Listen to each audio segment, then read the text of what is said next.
I think I might have pressed the button a little bit too early. Just a little bit. Guess we getting this party started about 5 minutes earlier today. Oh well. Oh well. Yep, guess we're getting this party started a little bit earlier today. I pressed the button a little bit too early. You know, I keep those for a little bit. What up, Robert? What up, Brunel? What up, Jason? What up, Doug? What up, Elizabeth? Ashari, hold on, whoa, they're coming in quick. I can't even see the names. Oh, going too fast. Can't even see the names no more. Let me go back up. What's going on, Dollar Silver? What up, Trunks? What's going on? What up, Raven Simone? What is good, my people? We is in here. What's the day? You got a lint all over me. It's Friday. It is Friday night. I hope y'all had a fantastic week. I had a decent week, you know. I haven't really been able to work out. I injured my back on Tuesday. It's feeling a lot better today. It's not 100%. I went to the chiropractor yesterday. I got to go back on Monday. I'm afraid to work out again until I go back. Obviously, if I'm not working out, I'm not eating good. I'm not even caring what I'm putting in my body. I'm just putting food in my body just to survive. And it's bad. It's bad.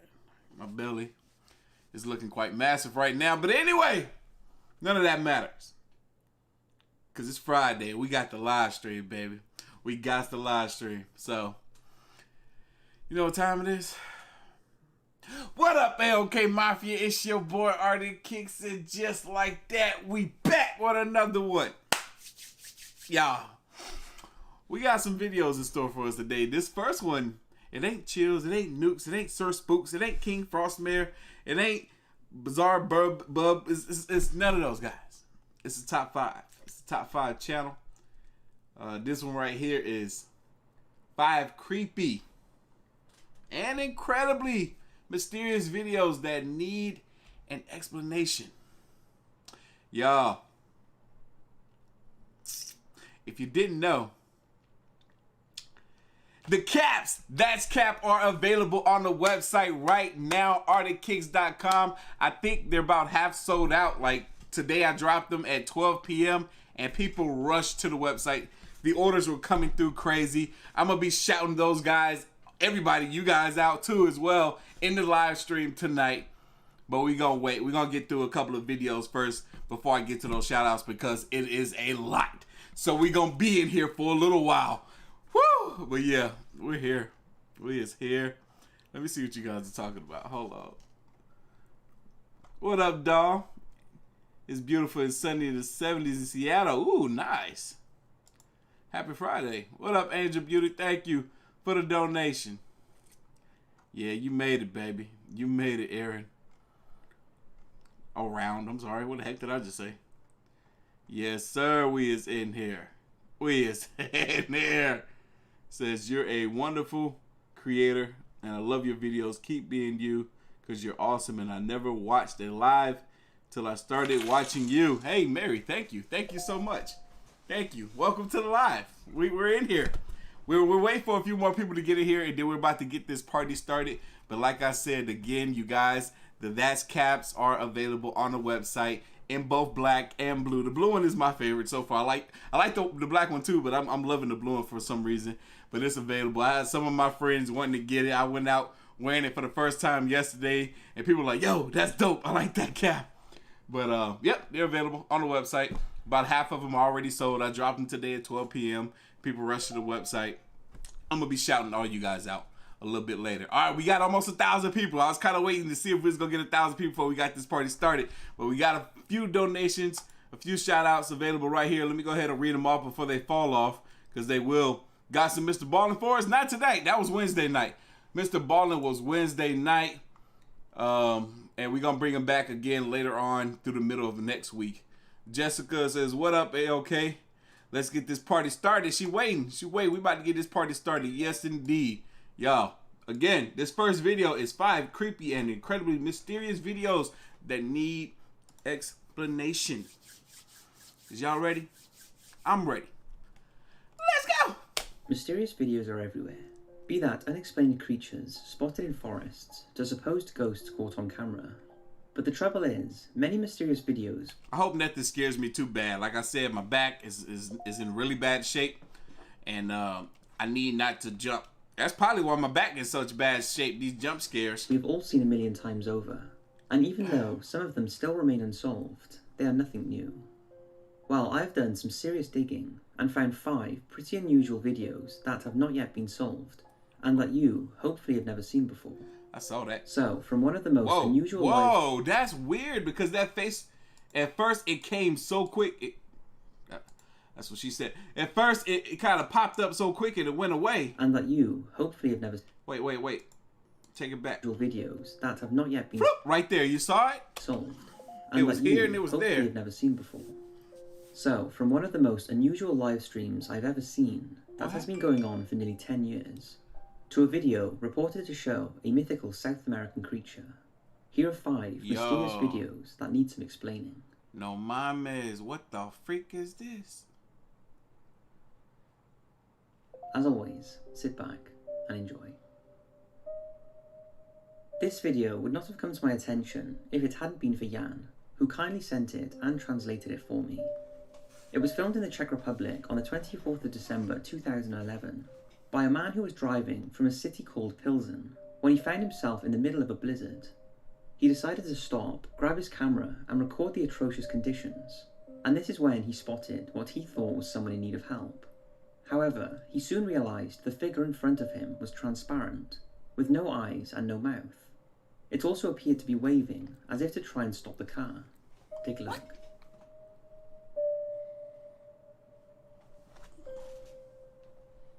Let me see. Whoa. Whoa. It stopped right in the headlights of the car, but you could barely see it. Dude, stop. Why you change the color to black and white? Go back to where it was. I saw it better then. After the video had come to light, a local news channel picked it up, and paranormal experts claimed that it is authentic, and is one of the only pieces of authentic ghost footage from the Czech Republic. Whoa, that's crazy. They concluded it was a case of residual haunting, meaning that the soul of the deceased resides in the place of their death. This would make sense, as the place where the footage was taken is a notorious black spot, and has been the scene of many traffic accidents. Oh wow. This was especially poignant for the man who filmed it, as he had lost a friend of his 20 years previously in a car crash. Wow, 20 years ago somebody lost... Oh my... In roughly the same spot. So could it be that it was the ghost of his friend, or another ghost warning him to be careful as he headed deeper into the blizzard? Or is the supposed figure just part of the blizzard, and our minds think it's a person? What do you think? That's also a possibility, but it's kind of strange how it kind of goes that way when it looks like the wind of the blizzard is blowing to the left, but this figure came to the right, and then it was like, oh wait, yo, I know you my buddy. I died here 20 years ago. Good to see you. He waving at him. This is one of those stories where the more you read, the stranger it gets. In 2008, someone discovered a live stream webcam of a woman lying motionless in the corner of a rubbish-strewn room in South Korea. Since she did not move for over 12 hours, it was thought she may have been dead, but as more and more people started to investigate, it was clear something strange was going on. Over the next few years, people were trying to figure out why this woman was live streaming her room 24 hours a day, sitting for hours on end, doing bizarre things, and sleeping for over 12 hours every day. This has been going on for around 10 years. What? Through various writings and an eerie blog that makes very little sense, the woman, who is referred to as Chip-chan, has indicated she is being held against her will by a police officer she calls P. P has apparently implanted a very chip into her ankle that can control her sleep, hence the fact she sleeps for around 12 hours per day, in what looks like very uncomfortable positions. Yeah. According to her, he is after the inheritance money she received from her father. Some of the signs in the room have been translated as saying, the stalker uses this skill from 2006. I have slept for 20 hours every day since then. I do not know what has happened while I sleep. I have always been afraid of sleeping. Many believe that this woman may be suffering from a mental illness, as if she was being held captive, it would seem strange she would have access to the internet. Exactly. Literally, that's where my thoughts were going with this. I'm like, wait a minute. What? She's proclaiming she's being held captive by a police officer who's after her inheritance that she would have collected from her father, but yet she got access to the internet and she's not sending people like her. I don't get it. You can't tell people where you're at so people can come and save you with this. Look at this big old freaking computer she got in front of her. You can live stream, you can do all this stuff. And then for him to say she can potentially have a mental illness, that would make more sense, because any person in their right mind would use their internet access to get help. She also does leave the house for half an hour or so to get food, so some have suggested she may have a type of schizophrenia and paranoia, and that P is a worker who checks up on her, who she thinks is holding her captive. It's one of the strangest cases I've read about for a while, and it's quite sad. I hope this lady... That is sad, but very fascinating at the same time. Like, wow, she only leaves the house for a small amount of time, and she comes back, and she's just at home all day long. She goes out to get food and come back, and she chills. She's just hanging out. This is strange. He isn't in any distress, and that attempts to help her have been made. Oh my god. To this day, she still live streams day in, day out, and we're no closer to finding out why or who she is. Wow. I would love to hear your theories on this one. Seriously? That's incredible. How did she even figure out how to hook herself up to the live stream? What is she... What? I have so many questions. What? Pombero. This next video was sent to me by a viewer who gave me a bit of background information on it and what he believes it is. It was filmed in Paraguay and is thought to be a Pombero, a mythical humanoid creature that is well known in South American culture. The creature can either be good or bad, depending on the relationship you have with him, and is often left gifts of honey, cigars, or alcohol. Those who say they have witnessed the Pombero describe him as being small and ugly with furry hands and feet, and he is known to live in rural areas, often residing in abandoned properties, where he is heard at night making a variety of strange bird-like noises and whistles. Take a look at the video, supposedly taken of a Pombero.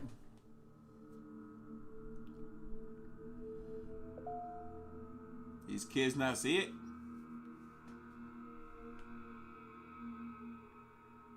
Ain't no Pombero.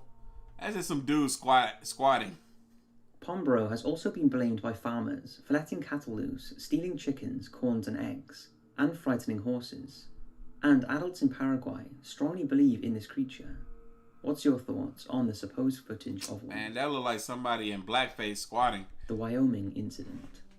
Now this is an eerie one. It was insinuated... Hold on, before we get into this story, I need to adjust this pillow behind me to comfort my back. But at the same time, I wanted to also say... shout out to Respawn. That's not what I was going to say. But shout out to Respawn for the chair. Y'all, we got over 1,700 people in here. Welcome everybody to the live... Oops. To the live stream. But no, what I was gonna say was it's fascinating how there's so many different supposed mythical creatures from different, nationality or different countries, different beliefs in these mythical creatures, but yet how come we don't that Pombero, whatever that thing was, it seemed like that was something that was slow, like you could easily capture one of those and actually have valid evidence and proof to show that this thing is real. But no. I'm calling Cap. Available right now on the website, Artofkickz.com. I'm calling Cap on that one, man. I feel like I can capture that thing in my sleep if it was walking around. The Wyoming incident. Now this is an eerie one. It was insinuated that it was a broadcast hijacking in Niobrara, Wyoming, although it's unclear if this is actually what it was. According to the theory, a local television show was hijacked and replaced with various clips of human heads and other body parts, along with strange messages and humming. and unsettling tones that made the local people feel physical discomfort, nausea, dizziness, and have headaches. Interesting. The supposed broadcast first started doing the rounds on the internet in 2006, when it was uploaded to YouTube by an unknown user, who has since been deleted.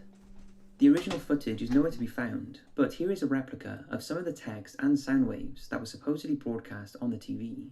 Take a look. I don't want to hear it.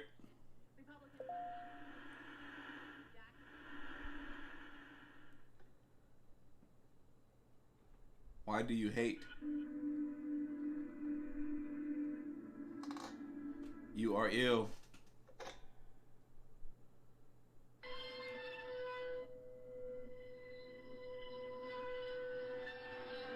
We have already seen it. There have been many debates on whether it was a real event or an ingenious hoax that was so convincing it got the internet hooked, prompting many to try and discover its real meaning and where it originated. There is a lot of conflicting information on the internet about this hijacking, with some saying it was some kind of sick augmented reality game, and others that it has links to a serial killer forum. All good Needless things. to say, with the contradicting information, That's believable that whatever that was could be linked to a serial killer forum or something. That looks like some strange stuff. First time, William Cooper. Thank you, brother. Welcome to the live stream, big baby. Honest, she watches your videos. Who's she? Thank you so much. What up, Travis? Safe trips and safe travels out there, brother. And thank you for copping the merch. Oh yeah, the AOK hoodies are back for one more restock before winter. I ain't gonna do them again until winter time. But yeah, they're back available on the website for my Aussie folks. I know it might be a little chilly over there right now. Authenticity of the incident and the intention of the Wyoming incident hijacker is still unknown. Good. The Delray witch. This next video was uploaded to YouTube in 2014 by an anonymous man calling himself Ted, who claims to be a Detroit police officer. He explains that he was called to a domestic incident in Medina Street, Delray, but by the time he reached the address, it had resolved itself.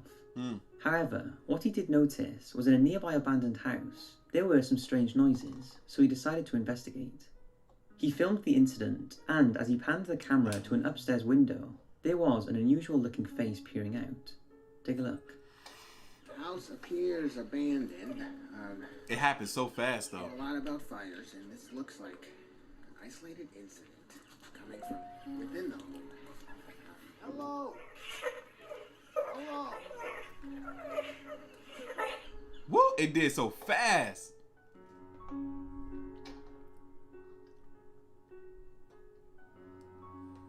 To add to the footage, the man found strewn around the building torn up articles on Rose Verez, the so-called Delray witch, who was a 1930s serial killer. Rose, along with her son, was convicted of poisoning at least 12 people, and although the Hungarian woman was exonerated later in life, it's widely believed that she was guilty.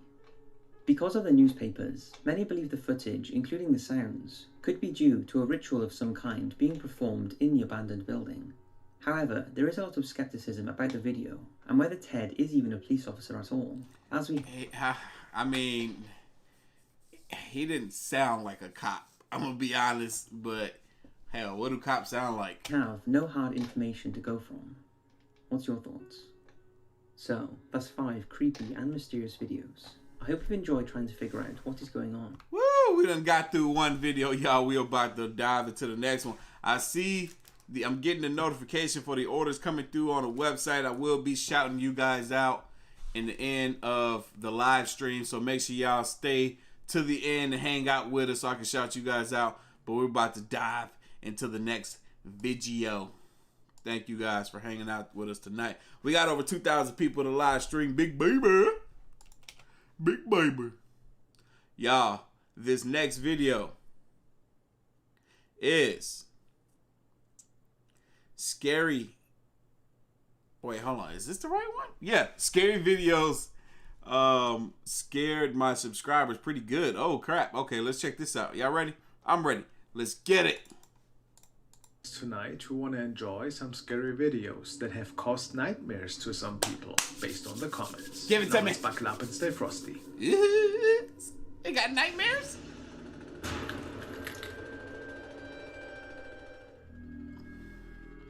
shadow at my place. This video was sent by Eduardo and was apparently recorded by Emmanuel Rodriguez. He states that he noticed paranormal activity unfolding lately in his apartment, and a good night's sleep was pretty rare for him. This night he started to see shadows again, and odd noises from the bathroom were heard. He grabbed his phone to document these events. I'm creeped out, y'all. He said I hear those weird noises all day long. No idea what's going on. What was that? What was that?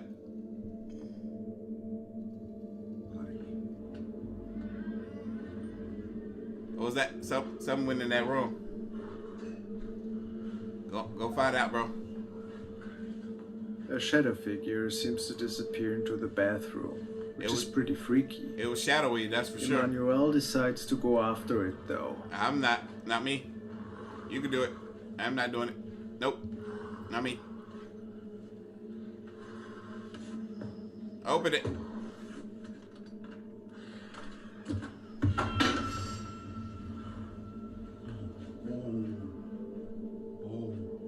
Don't pull back the shower curtain. I ain't ready.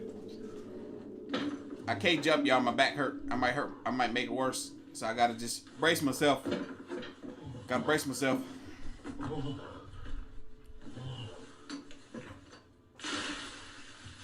I can't see. At first glance, nothing appears to be in the bathroom. Turn on light, fool. I can't see. Then a bottle gets thrown.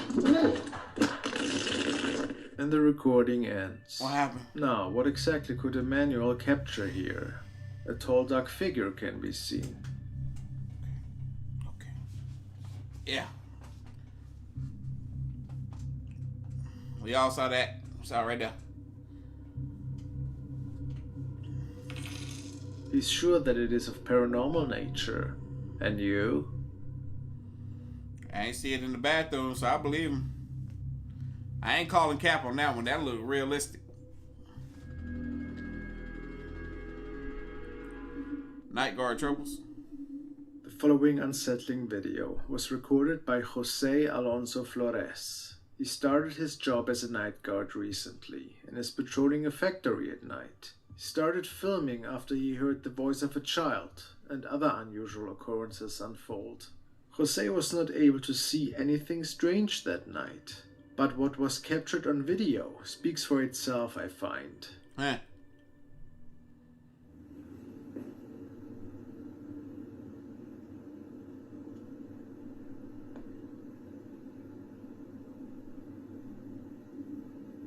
During this filming, several disembodied voices can be captured that seem to be stemming from a child.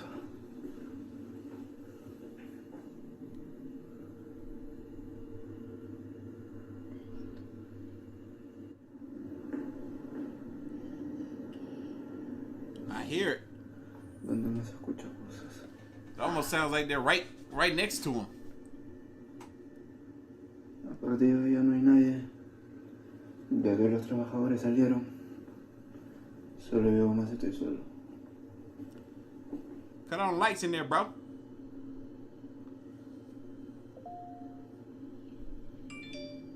You can barely hear it. It's aggravating. Is whatever tries to contact the night guard here, asking for his name? It appears to be an intelligent entity. The voice is so low.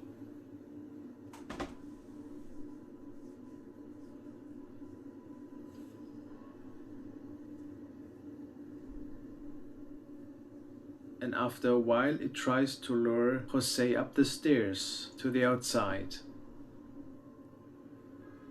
And it is there where he snaps a photo towards where the noises originate from. Oh, snap. Y'all see that?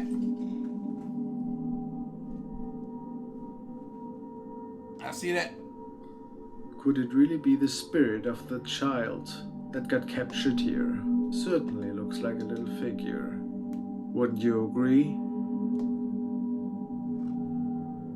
Unfortunately, I do.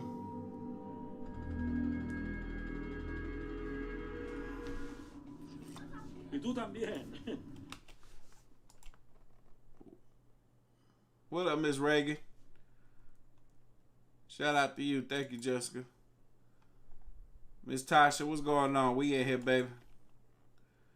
What up, Stuart?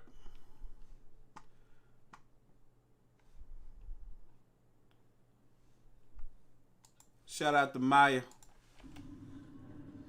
The next video was sent in by Anton, and it shows a group of friends from Peru who were on an excursion to some abandoned areas out in the desert. After filming for a short while, they noticed that there was an opening that appeared to belong to an old mine. After having a conversation with his friends, the cameraman announces that he's about to make a move inside the cave that was just a couple of steps away from them. He seems to be amazed by the old stone fractures around him.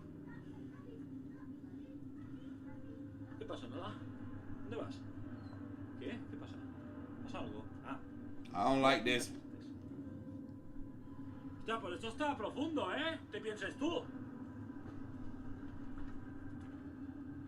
It takes him a couple of steps until his dog notices something.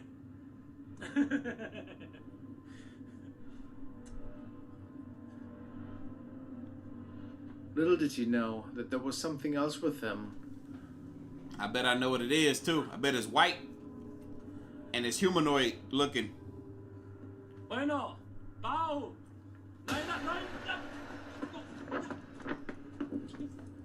You better run. Who is that? Oh, hell no. No, I ain't. Look at them fools just standing there. It looked like two kids that was just chilling. It looked like two kids chilling. It clearly looks like as if two children are sitting in the I was right. It looked like two kids. They just chilling. They down there with some popcorn. Why them kids are scared of this grown man like that? He a little punk. That's all it was. Grown man. He was punk, scared by some kids that was just chilling, eating some popcorn. They was exploring the cave too. Ain't nothing wrong with them. Look, he eating popcorn. But take a look at this still frame. Was it maybe something more sinister waiting for him in the dark? Nah, just some kids chilling, eating some popcorn in the cave. They ain't scared. They explored them caves their whole life. They ain't scared of that cave. What you talking about? Yeah, we got almost 2,600 people in the live stream, baby. Welcome, welcome, everybody. We in here. Video starts off in an old school in Argentina in the early morning hours. A neighbor had called the police because he saw that the door to the school had been left open and was concerned, which caused several officers to arrive at the scene. After they had arrived, they quickly realized that nobody had forced their entry into the building. The locks were still intact. Nevertheless, they make their way through the abandoned corridors.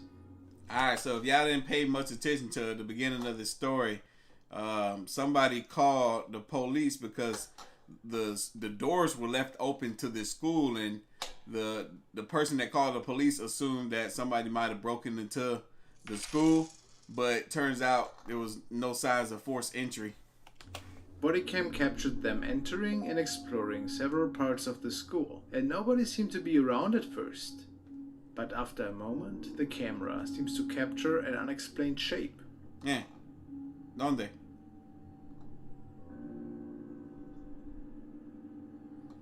¿Dónde? No see. I ain't see it. I saw that. What was that? I saw that. That was weird. Was I the only one that saw that? On the right over here? Right there. Oh, I guess I'm not. Slow motion. Yo, what the freak was that? What the freak? It almost looked like At first it appeared to be a child, but then it almost looked like a woman in a white dress. What do you think? Was it an apparition?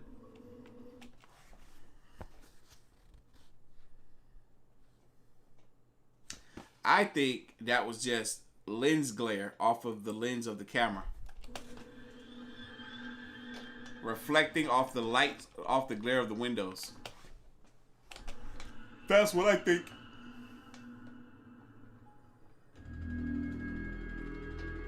Our bedroom. User Humble Raisin shared the following. My buddy's grandma's house is haunted.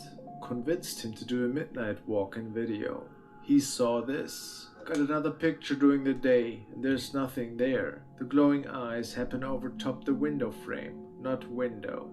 I'm convinced. LOL. What you are looking at is a picture taken during the day for comparison. Raisin is actually talking about the following capture. Oh. Those are bright.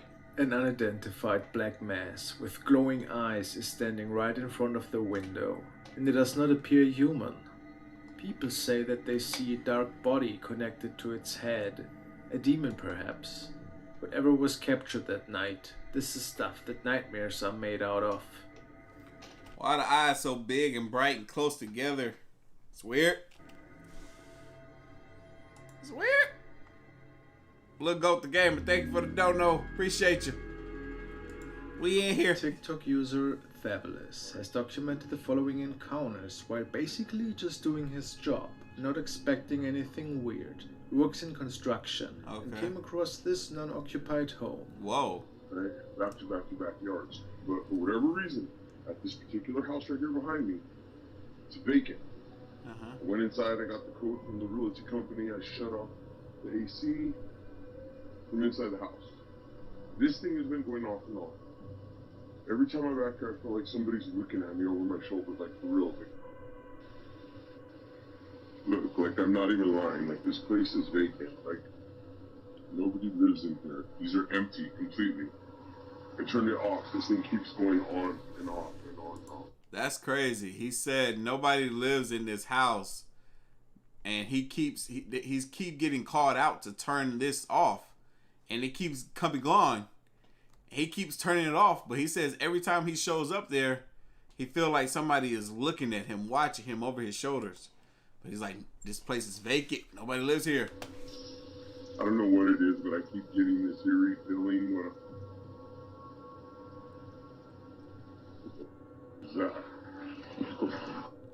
No, have you seen it? I see It can some. only be described as a white fog. Yeah, I saw that. Right behind him and disappearing.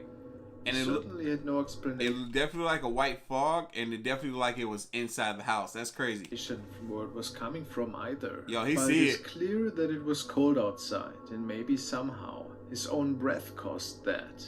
It's possible. Maybe. Unfortunately for him though, he had to return to the site another day and decided to record a follow-up video there. He went inside. look right here. Off. You weren't with us last time. Come on out. Do that you did last time.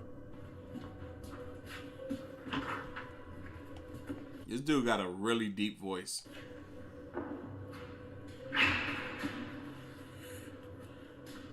So I've been here messing with the timer and I keep hearing. Guess what? He's hearing those inexplicable noises again.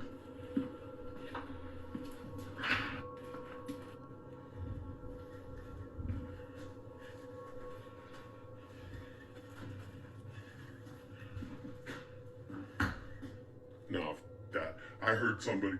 No. Yo, the door closed behind him in the bathroom. And just like that, the door closes behind him, with what he makes us to believe no other physical contact involved. That and the light bulb flickering. Pretty strange. He says that he told his boss that he won't come back to this site, which is a shame. I'd like to see more of him. What is your opinion? Yo, he like, I ain't coming back here no more. Yo, that looked legit. He was scared. His face, he was tripping. His booty hole got tight. Look, watch. He's talking. Site. And Which is a shame. And I'd like to see more of him. What is at this very moment, his booty hole started to clench. your opinion? Look, super tight. Run! The wood creature. This video was sent by Armand, and in it we have a group of young friends who were hanging out in their village one night. Apparently one of them had seen something odd in the forest. Reason enough for the group to see what exactly was What the? Oh, I feel like I've seen this clip before. That's creepy. going on. I'm not investigating that. That thing look like it'll eat me.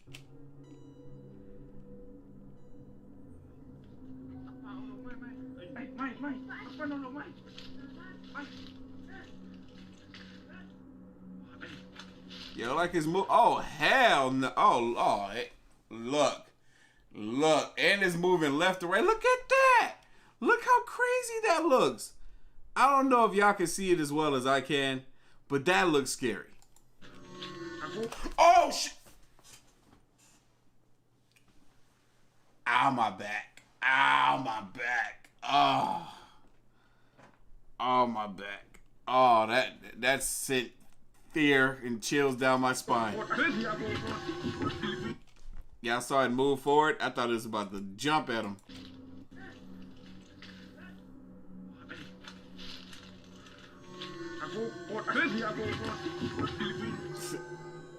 That's crazy. The moment they spot whatever is lurking on the ground, they make for a quick escape. But what was it exactly?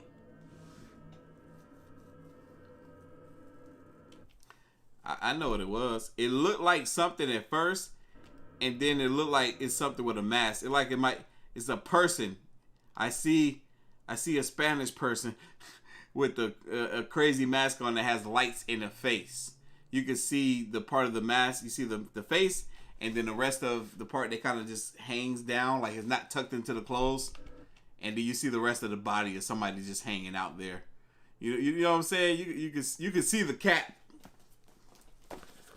You can see the cap. Available right now, Artofkickz.com. I'm going to be shouting you guys out shortly. We got almost 3,000 people in here, baby. We got one more video.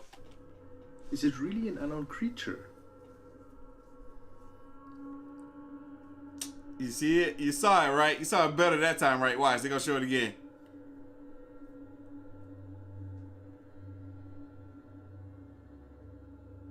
It's like a person. He just moves forward a little bit, and everybody runs. Like that was the plan. He's like, "Hey, we're gonna act like I'm gonna scare you, and I'm gonna lunge forward a little bit, and y'all run. I'm not running after y'all. Y'all just run." It's the hoax. A plain mask on a stick. You decide. Nah, it's a person with a mask on their face. You can see. I saw the shoulder. I just saw the shoulder. He don't even got no clothes on. It's the shoulder right there. I see the shoulder. It's a mask. Thank you so much for watching, guys. Thank you. Y'all ready for the next video? We got one more video, and then I'm going to get to the shout out. Shout out to everybody that's on the website right now, copying the That's caps and the new pullovers, or the restock of the pullovers. All right, y'all, we got one last video.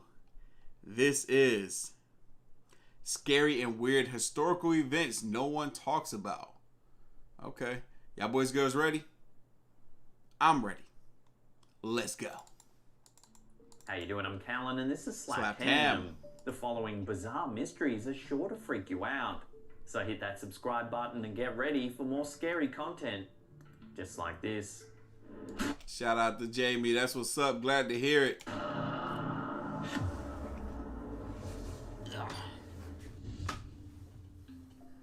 If you walk around Boston's North End on a hot summer day, some say you can still catch the sickly sweet scent left lingering after a tragic day that took place just over 100 years ago. What? In 1919, a deluge that can only be described as a molasses tsunami erupted from Purity Distilling Company before ploughing right through Boston's commercial street on a busy January afternoon. The wave froze its victims in place by trapping them under a hard, unyielding veil of amber-coloured suffocation. There was no warning, other than a soft, muffled roar in the seconds before more than 2 million gallons of ultra-thick, ultra-sticky molasses overtook the streets. The deluge tore through Commercial Street to take down trucks, overturn wagons, ruin buildings, and push a train from the tracks. Witnesses who were caught up in the chaos of the day reported seeing sticky, molten waves that were 30 feet tall barreling past them at 35 miles per hour. Sadly, 21 people perished during the event. Another 150 people were injured during the molasses flood. Yo, what is molasses? I done heard of molasses, but I ain't never heard of it being like something like this on a large scale. Y'all make sure y'all hit that like button for your boy. Aftermath was so severe that both the Navy and Red Cross arrived to help rescue survivors. amid a gooey, sticky, post-apocalyptic scene that required effort to pull the victims from their hardened tombs. In the initial aftermath of the tragedy, the molasses flood was blamed on anarchists sabotaging the molasses storage tanks inside Purity Distilling Company to create a roaring, rippling explosion. However, further investigation began to point to poorly built and maintained tanks. The likely cause of the explosion was a build-up of pressure within the factory's molasses tanks that simply couldn't be contained by the walls of the building. Interesting. Civil lawsuits against Purity Distilling Company stemming from the incident lasted until 1925. History never quite put a lid on the molasses flood, however. In recent years, scientists have been revisiting Boston's Great Molasses Tragedy to make sense of how it all happened. Ultimately, we may finally have an answer to why something as sweet as molasses can turn so deadly. Modern researchers speculate that a shipment of molasses that arrived from the warm Caribbean, meeting with the freezing temperatures of a Boston January, helped to create the perfect recipe for disaster. Interesting. The reason why the molasses was so deadly once it was in motion was that the liquid hardened as it moved. As a result, people became unable to escape being trapped by a wave that was hardening in real time. That's crazy. That is so crazy. Now, I wonder, there's that phrase where you say people moving slow as molasses. Oh, wow. I wonder if this incident is the reason that phrase was created. That's wow. I want to do more studying and researching on that incident because I'm still so confused. Program that aired on BBC One on Halloween night. Let's take it back. Y'all, I hear the orders coming through for the cap. I'm going to be shouting you guys out shortly. I might make some no caps. It depends. I might make some no caps. But not my info. Not my problem. I like that name. Shout out to you. Thank you for the donation. But yeah, I might make some of those. A television program that aired on BBC One on Halloween night of 1992. Real quick, let me answer Travis' question before it goes away. And I'm not talking about my former roommate Travis, if y'all know who that is. But yes, Travis, I will be autographing every last cap, every last t-shirt, every last pullover, every last beard comb, every last bottle of beard oil. I'm autographing just about everything. Or everything.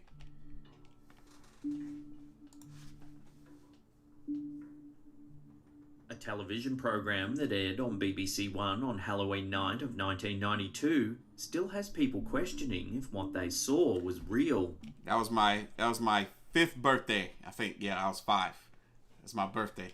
Halloween's my birthday. Years after the fact. This program was so sensational and controversial that it never aired in the United Kingdom ever again. Ghostwatch was a 90-minute horror film shot in a documentary style that was inspired by the tale of the Enfield poltergeist. Its subject matter was a haunted home in a London area called Northolt, where a family was being harassed by a terrifying poltergeist named Pipes. The premise was essentially to debunk the claims of children. Yo. This looks like the most recent movie I was watching, the most recent horror movie I was watching. Was it The Exorcist? Or it wasn't The Exorcist. I can't remember what the movie was called that I was watching. But when I say this setup looks exactly the same, like when I saw this and saw the Ghostwatch, and the home looks the same. Northolt, where a family was being... And there was a family of like 2 girls and a boy or something. They were like being hunted. Being harassed by a terrifying poltergeist named Pipes. The premise... And then this looks the same too. This is crazy. This was essentially to debunk the claims of children who insisted that strange sounds in their home were caused by ghosts in real time. During the program, the audience was invited to call in with their own ghost stories as they watched along to shaky camera footage from a handheld video camera. In reality, the documentary was a professional production, full of footage that had been shot weeks in advance. Viewers were left to play along. That's messed up.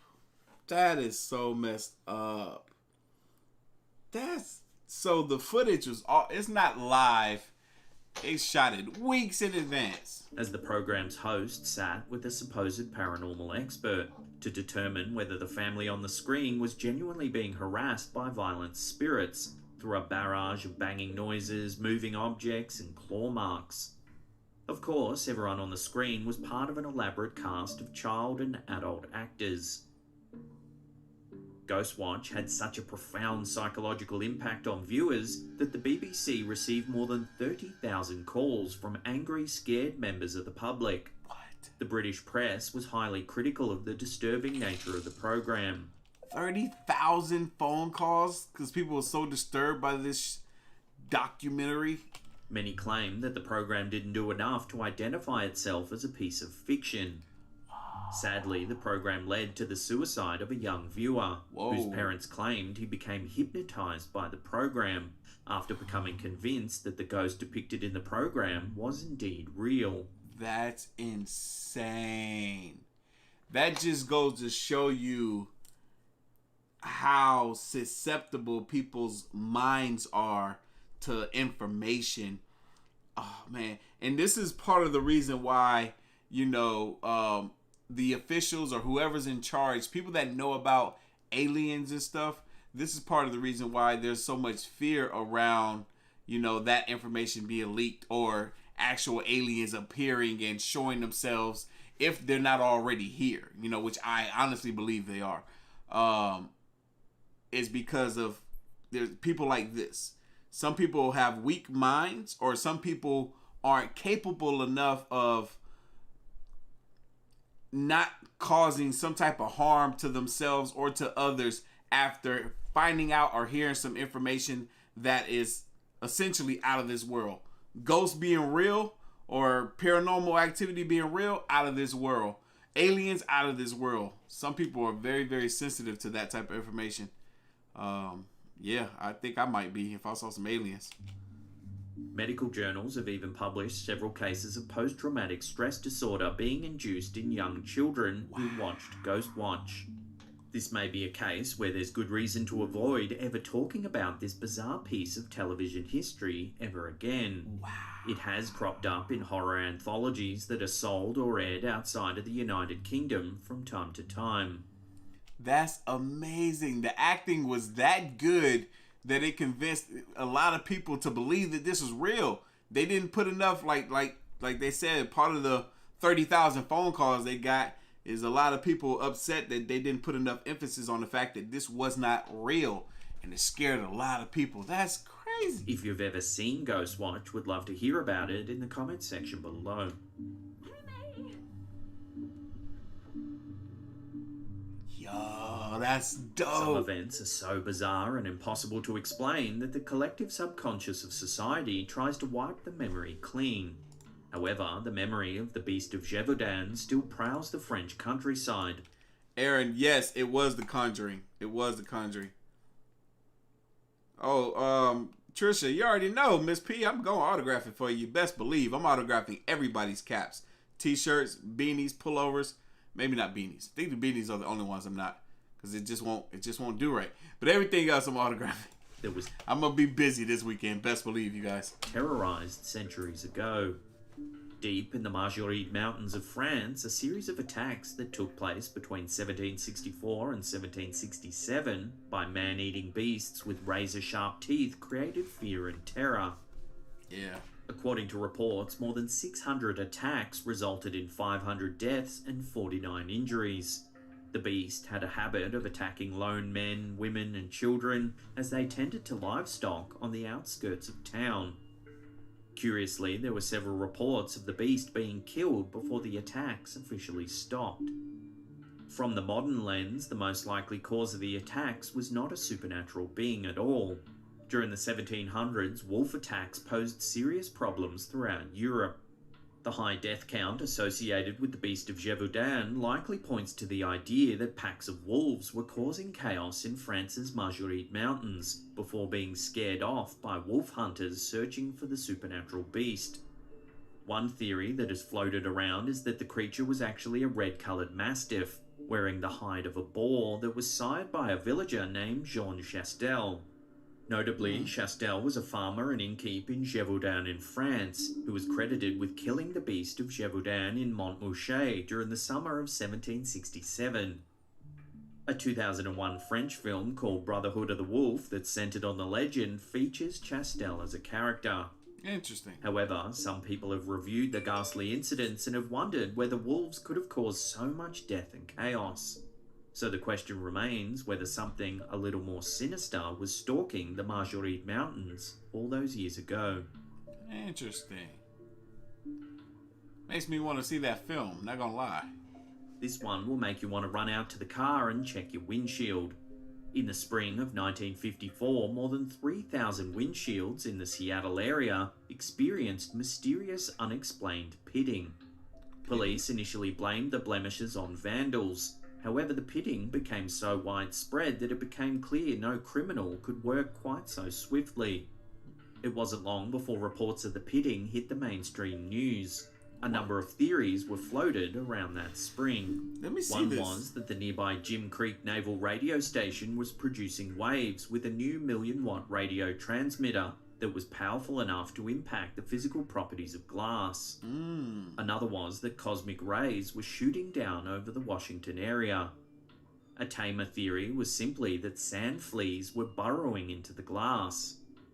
Most mysterious of all was that the pitting abruptly stopped on April 17 of that year. The windshield pitting epidemic is one mystery that has never quite been solved. However, one theory that is being pitted against all others is simply that this was a case of mass hysteria. For those who... I was about to say. I'm like, yo, what? This sounds like mass hysteria would make sense. Like, nah, y'all all just tripping. Ain't nothing wrong with y'all windshields. Y'all bugging. Like, how else are you going to explain that? How could they not find out? And why? Why windshields? Subscribe to this theory, all it took for the hysteria to take off was one person noticing pitting on their windshield. That person then shared their observation with others. The fact of the matter is that a good amount of natural pitting occurs on windshields due to the general rocks and debris that exist on our roads. Yeah. Once stories about pitting made the news, many people throughout the area looked for pitting on their own windshields for the first time. Right. This led to a huge spike in reports over something that had actually been there the entire time. That makes 100% sense. That's exactly what I was thinking when I thought, I like, yo, like, everybody gets freaking little, well, almost everybody gets little freaking spider things in their freaking windshield because rocks and pebbles. You drive behind the car, it's gonna pop it up in the back tires, it'll bloop, hit your window. Like every car I've ever had that. You know what I'm saying? So it's like I knew what it was, I knew what caused it. So for these people to just discover it in the way that they did back then, it's like, oh snap. It's crazy. It's fascinating. But a lot of things was discovered that way. Stuff that we know to be normal now, back then it was like this huge mystery until they figured out what it was. Just like with pregnancy and the birth of babies and how come there were so many of them that died, and it was because freaking doctors and stuff and nurses wasn't changing out the equipment that they were using or cleaning it properly. And they would just go on to, giving birth to another child. And, oh, you forgot to change your gloves from the last birth. That's why this child died. It's just little stuff that we've figured out throughout time that's now just a norm. It's highly possible that the pitting abruptly stopped because people simply lost interest in the story after a few weeks. That's what it was. Because the pitting didn't stop. Or maybe people realized that it was just rocks popping up. This next forgotten tidbit of history was widespread enough that it touched royalty.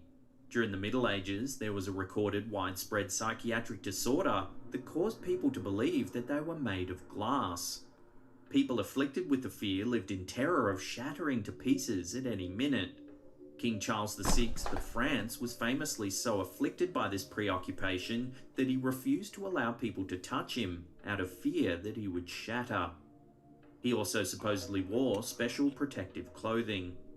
The glass delusion was so prevalent that it was mentioned in the works of famous authors like Miguel de Cervantes, Constantine Huygens, René Descartes, and John Locke. I never knew. People thought they had a disillusion and thought they were glass. Oh my God. Lizzie. You a fool. I just might. That'd be funny if I wore this cap while I was going on my ghost hunt and be like, yo, that's Cap. From today's lens, the fear of being made of glass can be seen as a manifestation of anxiety. It's not all that wild to consider that people had lots of anxiety regarding physical well-being and death during a time of disease and pestilence back in the Middle Ages. I had anxiety earlier today. Literally, y'all don't be knowing what I be going through. Literally 30 minutes before the live stream, I was sitting on my couch and I was like, oh man, I feel sick. I think I got the Rona. I'm for real. I was like, yo, I feel extremely weak. I feel like something going on. I felt weird. I was like, oh snap. I think I got it. I think I finally got it. I hope I don't got it, but I think I got it. Anxiety. I still have anxiety. It's been a whole entire year and I still have anxiety about this thing, man. We living in these times again. While the idea of shattering like glass is an obvious manifestation of a fear of death, it's very likely that the fear of falling apart, if touched, was a subconscious protective measure against catching illnesses. That's fascinating. Very, very fascinating. This forgotten piece of horror from history dates back to July 25th of 1184 in what would be modern-day Germany. A number of nobles... No, I'm too fascinated by that thought. I can't even go past it until I say what I want to say. So he said that... Listen, I want y'all to hear it again. Pestilence back in the Middle Ages. While the idea of shattering like glass is an obvious manifestation of a fear of death, it's very likely that the fear of falling apart, if touched, was a subconscious protective measure against catching illnesses. Yes. So if y'all not aware of your subconscious mind is the area that you aren't consciously aware of, but it dictates and controls your everyday life. And he was saying that, people's fear of or people feeling like they were glass was like almost their subconscious mind saying, hey, don't touch me, I can get sick and that will cause my life to shatter and fall apart and I can potentially pass on from whatever illness that you may pass to me. So don't touch me, I'm like glass, I'm delicate.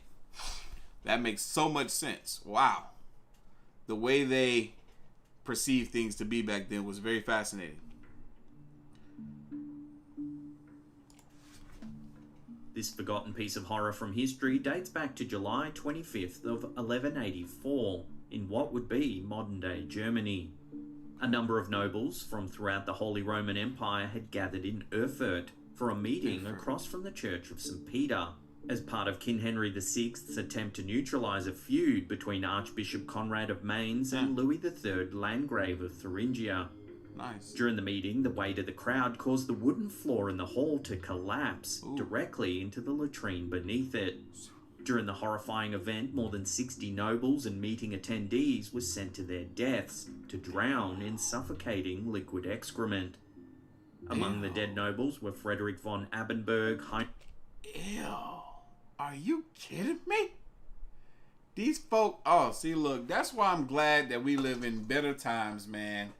Because, God, you have these structures and stuff that they probably didn't check for a very long time. They built them, and then they were up 100 years, and then nobody ever made... they don't have the modern day, technology or information to know that structures need to be checked periodically to make sure that they're still sound and safe.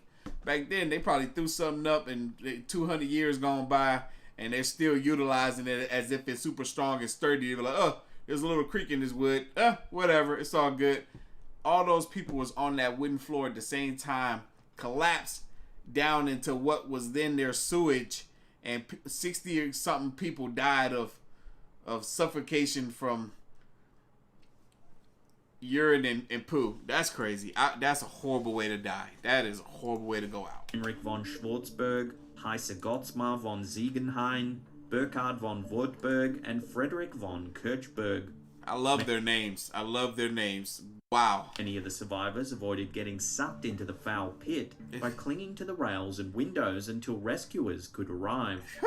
By luck, King Henry's positioning within a stone alcove allowed him to be spared. Nice. Still. Stank. Before we take a look at a very macabre art supply, remember to hit that subscribe button, tickle that little bell icon there, and turn on all channel notifications. That way you'll be in the loop every time we drop our scary and mysterious videos. Thank you, Lizzie. Also, remember to get that like button in a headlock and noogie its little noggin. Any plans to make some Karen caps and beanies? I already got Karen caps, baby. I already got Karen caps, and I might make Karen beanies during the winter time. Maybe not. Y'all, this merchandise stuff take up so much of my time. Y'all have no idea, but I thank y'all and appreciate y'all so much for supporting your boy rocking with me. Y'all ask for the merch. I don't even be thinking about merchandise stuff. Y'all be like, hey, do this, do that. See, just like how she's doing. Y'all be like, do this, do that, and I just give it to y'all because y'all be wanting it. But yeah, thank you guys so much. It takes up most of my time. I'm like, God, I just want to make some content. I got to deal with this merchandise stuff all day. During the 16th and 17th centuries, artists had a very colourful way of sourcing a special brown pigment that was a favourite of the famed pre-Raphaelite What they do, take it from poo? Brotherhood that included English authors like William Holman Hunt, John Everett Millay, Thomas Woolner, Frederick George Stevens, Dante Gabriel Rossetti, William Michel Rossetti, and James Collinson. Nice. The hue was a mix that fell somewhere between burnt umber and raw umber that happened to have an especially good consistency for fleshy tones and shadows. Yeah, it looks good. However, it wasn't necessarily the colour of this pigment that made it so striking. Mummy brown. I likes it. It's a very... That looks like brown. That looks like today's brown. Like the brown. That looks like the brown. What really stands out about this hue is the way it was sourced.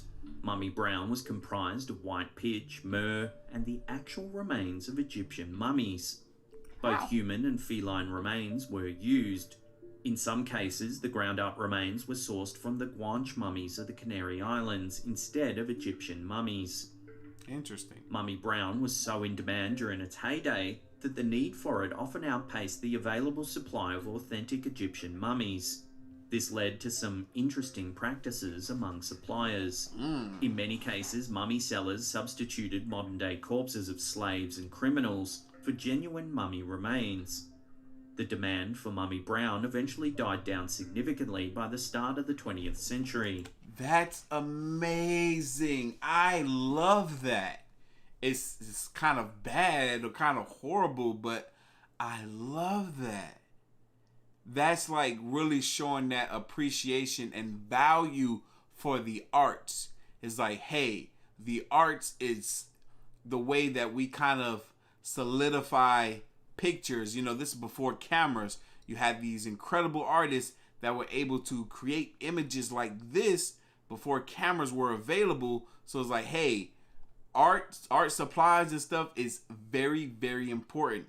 So they would take these measures to, you know, get the materials needed in order to create these pigments. Love art. This is why I have such a strong appreciation for art. I'm actually commissioning artists right now to work on some pieces for my living room. In fact, it had essentially dried up by 1900. Artists looking to experiment on canvas with mummy brown today can still use formulas that recreate the same hue without being sourced from actual remains. Today's mummy brown is made from kaolin, quartz, geothite, and hematite, a somewhat more palatable mix. Nice. That's awesome. Now, if you want some more... That is awesome. Y'all, we've been in here for an hour. We've made it to the end of the live stream. We're about to get through these shout-outs, you guys. Thank you all so much for hanging out with us. Friday, I snack and drink and donate to the dude. Kind, soul, and funny. Thank you, Lizzie, so much. I appreciate you so freaking much. But like I said, y'all, it's time for me to get to these shout-outs. I want to leave it on that image. That image was dope. I didn't trust this guy. this guy right here, that face, I don't trust that face. But anyway, all right, let's get to these shout outs. Give me just a moment to pull this up. Let's see here. Where are we? Tiffany MT, shout out to you. Oh man, she can cop 5 things on the website. What did you get? Oh, you got 3 bottles of the Mafia scent. I just made those yesterday. Got and the AOK Fit merch. Nice. Both the t-shirt and the tank tops. Sheila done copped 2 orders. Oh, you got the caps. Nice. What up, Brent? I see you up in here, Brent P. Always donating, always hanging out with us. Deanna, what's going on? Deanna B. Larry J. Thank you, brother. Trent J. Thank you so much. Deanna. Well, hold on. Oh, this is Deanna. This is a different one. Deanna D. Thank you. Daniel M. Appreciate you so much. Miss Flores, I see you in here. Thank you so much. Alfred F. Thank you. Appreciate it. Luke B. Thank you so much. Thomas R. I appreciate you. Cynthia Edward. Thank you so much. Sharif, I see you up in here always donating. I appreciate you as well, brother. Maria D, thank you so much. Miss Surgeon, thank you so much. Cindy H, I appreciate you. Joe, I see you done made it in here and done copied some merchandise. That's what's up. Joe K, I see you always. Thank you for always supporting the channel, hanging out with us. James R, I see you. Appreciate you. James R Jr. Donna M. Kari, thank you, Kari. Juan, what up, Juan C? What up, Josh M? Joanna M, thank you so much for supporting the channel. Dana H, thank you so much. Ryan J, thank you so much. Jennifer R, thank you. Camilla M, thank you so much. Dana H, got a bunch of Danas up in here today. Miss Cook, I see you up in here. Korea, thank you so much. Donovan B, thank you so much. Zoli, I see you. Another order. Some of y'all be copping stuff from your boy. I be seeing some of y'all be placing orders like 20, 30 times on the website. I'm like, God, they keep coming back. I'm so glad that you all like the merchandise. I get so many messages from so many people around the world that saying, hey, I've never copped any content creator merchandise ever before, but I had to cop yours. And you guys, I appreciate that so much. That's why I love sitting here autographing all that stuff for you guys. I gotta show the appreciation. And I know you guys like that as well. So thank you guys so freaking much. I'm over here shouting you guys out because y'all mean the world to me. And I thank y'all for the love and support that y'all show me. It's absolutely phenomenal. We're on the road to 1 million subscribers. The way we gonna get there is y'all showing that support by liking my videos like crazy. That's literally how it works. You don't even gotta share them. You just gotta like the videos. You like the videos, it gets me in that algorithm so YouTube can push my channel, push my videos, get it seen by more people, and get more people to hit that subscribe button. So thank you all so much. Like the videos as much as you possibly can. I appreciate that. Seriously, I seriously do. Let's see, Scott, Rusty L, Scott W, thank you so much. Kimberly G, thank you. Sasha done ordered twice on here. Thank you. Thank you so much. Tanya T, thank you. Janelle, appreciate you so much. Christopher M, Steven, Julie R, Jessica P, Jennifer C, thank you so much. Elizabeth, and these are the people that was copping today. Y'all, let me see what you guys are talking about. Let me run back over here to the stream right quick. Oh, we got some new donos that pop up. Giovanna, what you talking about? One more? Oh, wait, one more. Love the channel. Angelica, thank you, sweetheart. One more. Lizzie said one more. Oh, wait, everybody's talking about one more. Hold on, what's going on here? I had to refresh it. Who had a birthday on here? It's my birthday, April Price. Shout out to you. Happy birthday. Happy birthday, sweetheart. Sweetheart. Let me pull up my channel right quick. That ain't my channel. That was not my channel. Let me pull up the YouTube. Where we at, baby? We done dropped down to about 2,800 people. Y'all, do y'all think we can get 2,000 likes for one more video? Can y'all do it for your boy? Can we hit 2,000 likes for that YouTube algorithm so we can get closer to that 1 million subscribers for one more video? And let me get on Instagram. I gotta show the photo. Look, we got the camera right there. We got the stream over here. Look at it. Look at it. We had over 3,000 people in here, but now we dropped down to 2,900. Wow. One more. They want one more video from your boy. It's Friday, baby. It's Friday. Yeah, we in here. Make sure y'all hit that like button for your boy, though. Do that for your boy right quick for your boy right quick. And I still got some more shout outs to do. While we waiting for those 500 more likes. 500 plus, because I know y'all gonna do it. Y'all gonna pull that off for your boy. I already know. Because that's how y'all do. Valerie done hit the dono asking for one more. Misty. My caps, copped the caps earlier today. That's what's up. Ashley says one more. Ashley M, shout out to Ashley. I don't know how she does it, but she make it to every live stream. Kevin and Brandy. Shout out to Kevin and Brandy. Thank you guys for the support. Jamie, it says made it to my 3rd live. U.S. Navy representing. Shout out to the Navy. Shout out to Jamie. Shout out to making it to the 3rd live. Keep your head up, bro. Push through the rest of. Oh yeah, I'm gonna push through this back pain, baby. You already know. Thank you, Brent. Thank you, Brent, so much. Wilfred, sorry haven't been in on the week, bro. Bro, I didn't even notice you were gone, man. Appreciate you, brother. Appreciate the don't know. Thanks for ending my birthday week with the bang. Love your stuff. Thank you, Andy, so much. And I'm glad you had a great birthday week. Christopher, what up, Christopher? I got my Karen shirt. Thanks, brother. You welcome. You are very, very welcome. Xavier. Shout out to Xavier. Thank you. Maria, what you talking about, girl? Thank you so much for the dono. Emily. Sorry I missed the Monday. I had to study for nursing. Girl, look. Studying for nursing is way more important than being here on the dang on live stream. You better get that degree and get that money.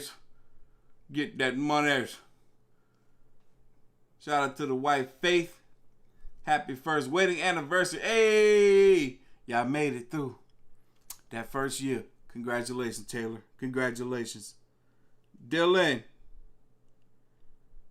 Oh, yeah, I already know about Ghost Brother. I think I've done a few of their videos before. We in here. Whoop, whoop. ALK Mafia. Tell them, Kermit. You already know. You are amazing. Push them to do one more. Y'all heard what Lindsay said. We need them likes, baby, so we can do one more video. Angel Beauty, another dono. Thank you, baby. Taylor. John. One more for my birthday. It's a bunch of folks' birthday today. Goodness gracious. All these birthday babies.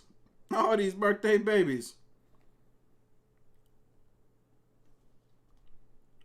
What Tamara's talking about? Sold out of my size. See, that's what I'm talking about, man. This stuff be going off the shelf so quick, man. I can't keep the merch. I can't keep the merch on the shelves, man. I'm sorry, y'all. I can't look. My place ain't even big enough for me to order too much. But what I'm going to do probably after I hit, because truth be told, I'm slick too big of a content creator to be handling this merchandise side of the business by myself. So what I'm going to probably end up doing is using Amazon. I'm going to use Amazon to take care of all my orders. So I'll have my Amazon page. I'll have the link available for you guys so you guys can go over to Amazon and cop the product. So then that way you'll have a big, large customer service team, as well as you'll be able to get the products a whole lot quicker than what I can do sitting here packaging them all up on my own. But it just depends. I don't know, because I really love the aspect of being able to autograph all my stuff. And if I use Amazon, I won't be able to do that. But it just depends. It depends on how much you guys like me being hands-on with the products and being able to get them out to you guys. Because I touch it all. I autograph it all. You know, I even though I shout them out here as you guys are, you know, placing orders, I'm also shouting out on Instagram everybody that's copping stuff as well. So, or almost everybody. It's kind of hard to do everybody with the sheer number of orders that I have coming through. But nonetheless, I enjoy this whole thing. Everything that I do, I enjoy so much. I like being busy. It keeps my mind, it keeps my head on straight. James, what up, James? What's going on with you? Thank you for the don't know, brother. Rebecca says, happy Friday, LK. You're amazing. Thank you for the laughs. Hey, I try, baby. And thank you for hanging out with us. I'm at work now. Deli work. Hey, stop doing this video. You better stay on that working. But thank you, Lux. Appreciate the donation. Look, oh, somebody asked for 2 more. Wait a minute. Look now. I can do 1 more. Oh, wait. We're at 2K. My bad, y'all. Hold on. Let me go back and find out right quick. We're at 2,000 likes, baby. We did it. We're not as deep in this live stream as we was Monday. I'm surprised, but it's all good. They'll come back and watch later. They late, man. You know what? They late. Also says, just wanted to say, hey, started watching your videos a few days ago. Kind of work the week is can't stay. Hey, look, we welcome you, Austin. Welcome to the live stream, baby. Got my hat and a hoodie, huh? Okay, I see you. You know I'm gonna send it out to you real soon, baby. I'm trying to get all those orders out the door as early as Monday so they can get to you guys, at least my people in the States, within the next 2 to 3 business days after Monday when I ship them out. So that's the plan. I know I'm gonna be busy this weekend hanging out with some friends and family Saturday and Sunday, but still I'm gonna do as much as I can. I'm gonna be up late tonight. Continue. I like to fold up. I just got the merchandise in. I want to fold up everything before I ship it out.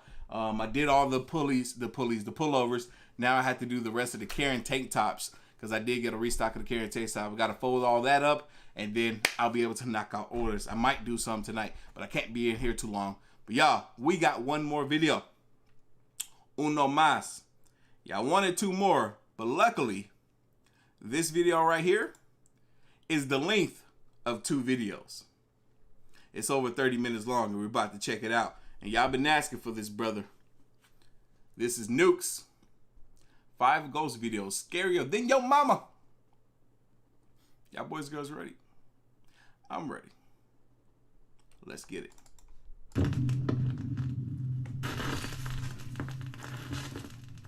Don't make it too scary. I got a bad back. Ghosts on camera.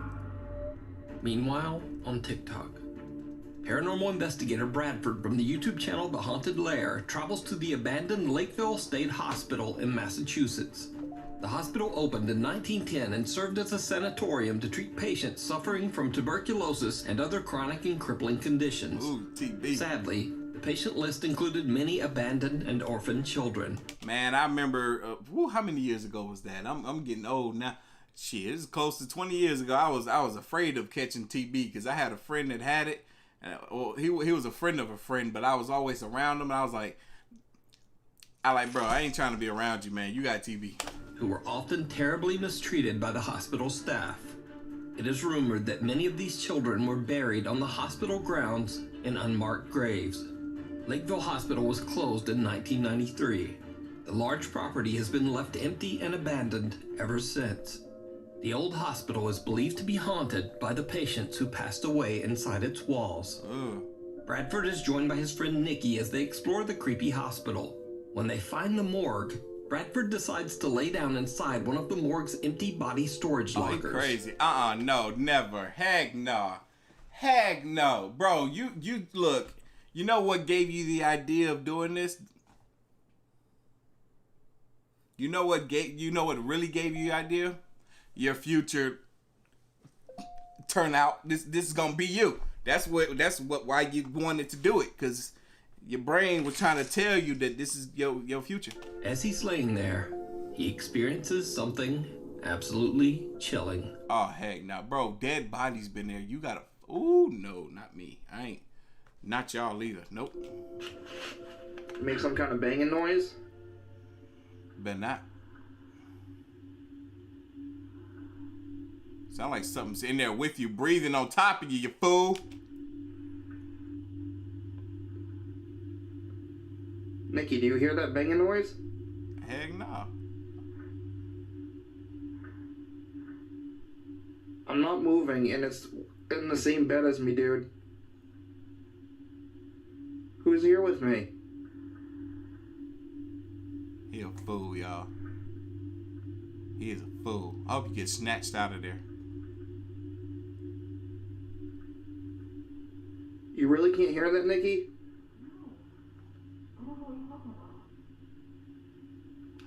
I don't hear it either, you guys.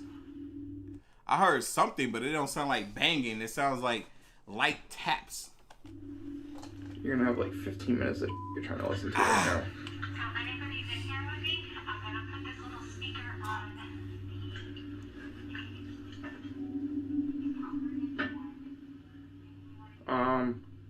you walking around right now?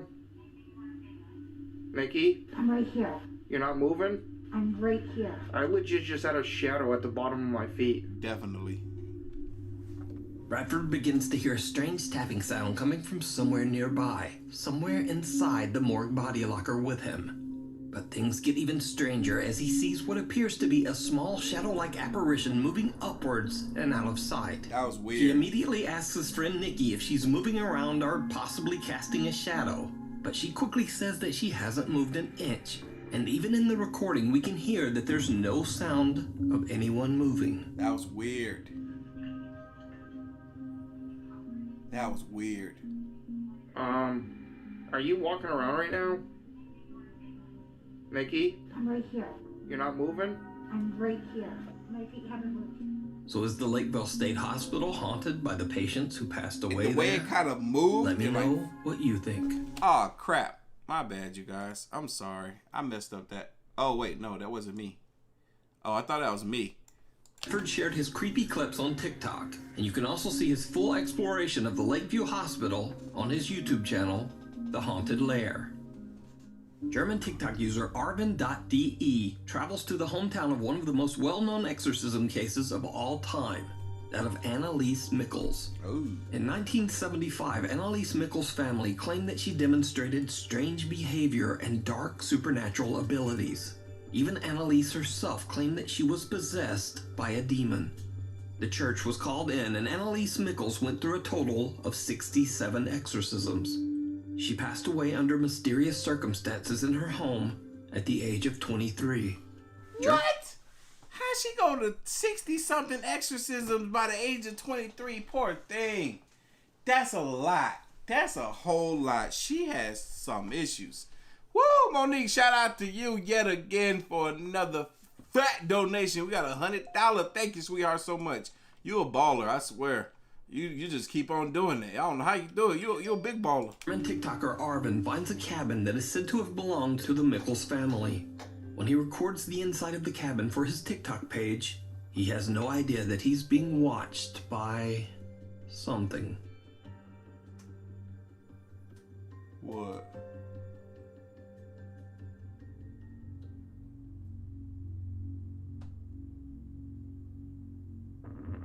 Whoa. There was something definitely up there. Did you see it? Whoa. When Arvin pans his camera, Whoa. a face can be seen quickly moving away from a Whoa. hole in the cabin ceiling. Arvin says he has no idea what this creepy face could be, and he only noticed it after TikTok viewers pointed it out. Whoa. So, is it a real face? Is it a trick of the law? What? She done did it again. Woman, you play too much. Look, YouTube gonna take half of that. That's all I'm saying. What? Or is it all just an elaborate hoax? Shout out to Monique, y'all. You decide. She the GOAT of tonight's live stream donation. She is the GOAT. When the lights go out. Abiud Hernandez Alvarez claims that his apartment in Mexico City is extremely haunted by a vengeful female spirit. Now, for over a year, he has been documenting the terrifying encounters that he says take place in his apartment on a daily basis. On Nuke's Top 5, I've featured his continuing strange story several times. Yeah, I'm about to say. Let's take a very quick look back. Oh, yeah, I'm about to say. I know this guy. I forgot about that. Don't open that. Don't open that.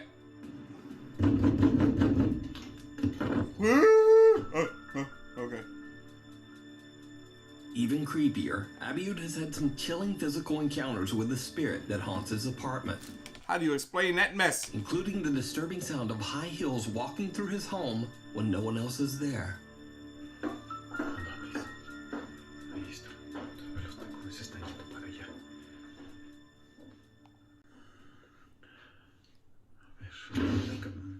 And he has even caught the apparition on camera.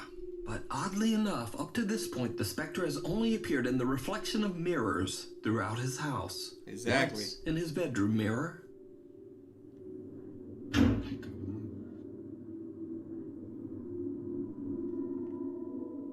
And then again, the ghost was caught on camera in a mirror in his living room.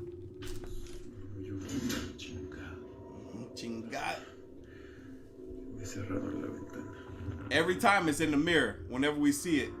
Look at that. Like a female, she was At first, recording. when this began in early 2020, Abiud said that he didn't mind the mild paranormal occurrences around his home. In fact, he said that he simply found them intriguing, but not necessarily scary. However, since then, things have taken a terrifying turn. I knew it would. The haunting in his home has become much more violent and extreme. Not And surprised. at this point, Abiud says that the strange experiences and loud sounds have become so intense that he can't even sleep at night. Oh, that's not good. Abiud recently uploaded an all-new video where he documents a supernatural experience. It's just like The Conjuring, boy. They start off slow and chill and mild, you know? Ain't nothing crazy. Ain't nothing crazy. And then, scared for your life. Scared for your life. In his home, the late-night encounter is absolutely terrifying. What? I ain't ready.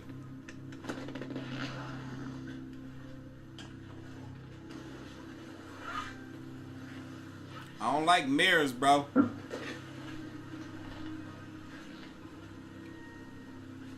Got a little fishity tank. Turn on the light, please, bro. Flashlight not good enough for me. I need lights. I need lights. I already don't like your place. Oh, snap. It's in there with you, bro. It's in there. It's right there. Screw that mirror. You need to break that. Get rid of all your mirrors, bro. That's what you need to do. Get rid of all the mirrors. And that and that little wind thingy, whatever that thing is.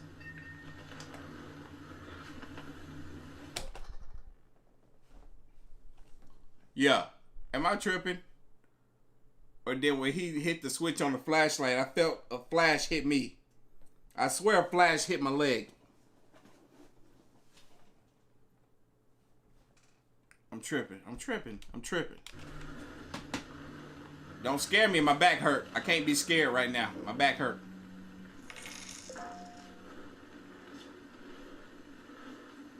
Don't do it. I'm not ready. Not today. My back hurt.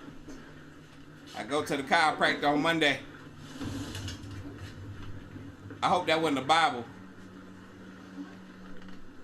Look like it. Ghost. I go to the left like that. Was that a whiteboard? Oh, heck no. Did the ghost put the Bible on the floor? That ain't right at all. You look, that's a spirit letting you know that it don't F with the Bible. It don't like that stuff. Look, it needs a different kind of book. Something ain't right here. Something feel weird in my house right now. I don't like it. I don't like this right now at all. My back hurt. Saw a flash on my leg. I don't know where that light came from. I'm tripping, y'all. I'm tripping. Can we get back? I'm scared.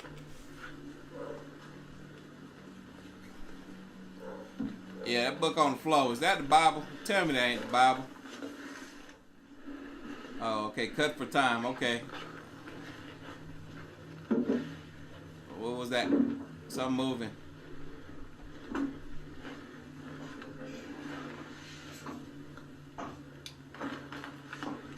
I hear footsteps. They're not mine. They ain't his. He ain't even walking. Where footsteps came from? He got an exercise ball. God dang, that's a big bear. You need to get rid of that. I don't like the way it sit there. If it look at you, that's gonna be a bad move. That's gonna be a why you get all close up on him like that? I don't like this. Why you gonna stare it in the eyes like that? I don't like this. I swear if that bear slaps you, you deserve it. Just don't look in the mirror like that, bro. Might be something behind you, dumbass. Stop. You're scaring me. Stop, fool. I swear I'm gonna smack you if I... Oh, snap. It done fell over. He didn't do it. I've been watching him whole time. Ah!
Abiud experiences a power outage in his home, which he has mentioned in previous videos often occurs when the supernatural activity becomes very extreme. So he grabs his camera and starts to record.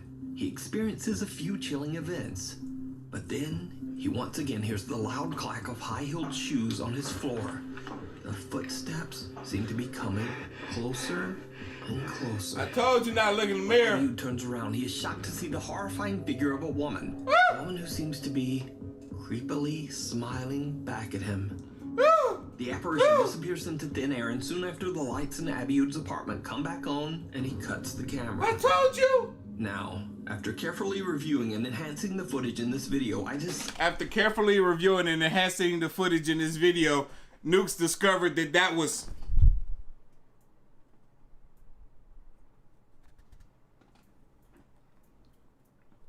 I know what the problem is. Abiud got a girlfriend. That's who she was. That was the girlfriend. They've been playing with our emotions all this time.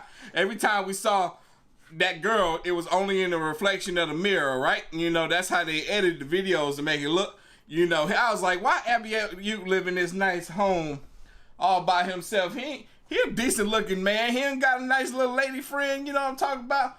What? It's a girl in this house always in these videos, but what? But she supposed to be a ghost for some reason. I don't know what's going on there, but it's definitely a girl in this house all the time. Every day there's a female in this house. We just saw her. We got a good look at her that time. She scared the mess out of me, made me scream like a little girl. Discovered another creepy event that most viewers didn't even notice. What? Even when the video is brightened and slowed down, the strange occurrence is still a little hard to make out. What? So, did you see it? Nope. Where? There's a teddy bear sitting in a chair in I saw that. the corner of the room. I didn't like it. But when Abiud pans toward a mirror, the teddy bear is not there in the mirror. Oh, it sure ain't. It sure ain't there. I didn't even realize that was the same reflection. Well, I did, but I thought the teddy bear was out of frame of the mirror. There's reflection. Then, as he pans back toward the chair, it's back. The bear is still there. Yeah, but it's tilted up. It's tilted over. Though it seems to have shifted into a different position. For sure. That thing, the Abiud girlfriend, the ghost lady, knocked it over. This is just seconds before the terrifying apparition of a woman is caught on. Right there. Why is she looking like that with her scary looking self? She need to take a bath or something. She look like she got makeup, black stuff all over her face. And her skin real pale. He got a pale girlfriend. That's what it is. They try to pull a trick over like that, you know. They tried to get me. They got me though. I ain't gonna lie. So, just what do you think happened to Abiud Hernandez Alvarez in his Mexico City apartment? Him and his girlfriend play too much. That's what it is. Instead of pranking each other, they prank us. Is he capturing real paranormal evidence of a terrifying... See, that was the first time we got a good look at the girlfriend, right? ...haunting? Or is... See, she was recorded with her own phone in this one. It all? You saw her, she was like this in the mirror, in the reflection. All just an elaborate hoax. See, look, that's the girlfriend. You see, she got black makeup stuff on her lips, and she got a little Joker smile going off the side, but in black. You decide. Nah, somebody said she look ashy. Nah, that ain't ashy. She just pale. She needs some sunlight. They play too much in the house. That's why she ain't getting no sunlight. She ain't going out the door enough because they too busy playing too much inside. She need to go play outside. If you see a video that you think would be perfect for the top 5, or if you have a ghost hunting channel and you caught something great, contact me at nukestop5@gmail.com. Y'all, I'm sweating. I'm literally sweating. Maybe it's the pullover. I can't take it off because I ain't got no clothes on underneath. Just a wife beater. Caught on CCTV. Oh, let me see it. This first video was recorded by a security camera on a very rainy night in Iguatu, Brazil. Y'all, after this, oh look, I see the little ghosted thing right there. After this, because we done seen this video before. I'm gonna say it one more time. After this video, I'm gonna get back to everybody that's on the website copping merchandise. I'm gonna shout you guys out shortly. Y'all, the stream done went back up. We got almost 3,500 people. Thank you everybody for hanging out with us. I'm gonna be finishing up some shout outs shortly. We about to get through the end of this video. That's a trip. She was right there. She was walking right there. Y'all saw her? I saw her. She was right there.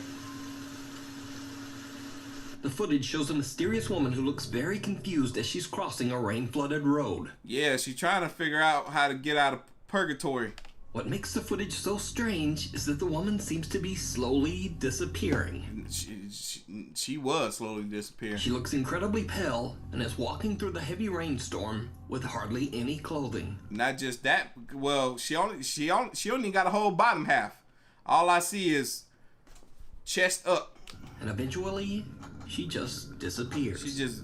Now, normally I would just dismiss this clip as some strange video compression artifact, and I'd probably say that the digital camera just wasn't keeping up with her movements. Possibility. However, a few moments later in the video, a motorcycle speeds down the same road. Unlike the woman, the motorcycle is completely visible, even though it's traveling at a very fast speed. Likewise, the truck in the footage is completely clear. Brazilian video experts are baffled by the bizarre footage. However, locals believe that the strange woman might be the ghost of someone who lost her life on this small stretch of road. Possibility. And their arguments are fairly compelling. Because just why was this woman walking around out in a storm, in the middle of the night, in the middle of nowhere, on a dangerously flooded road? Right, and it almost seemed as though that she was... It almost seemed as though she was not even fazed by the rain.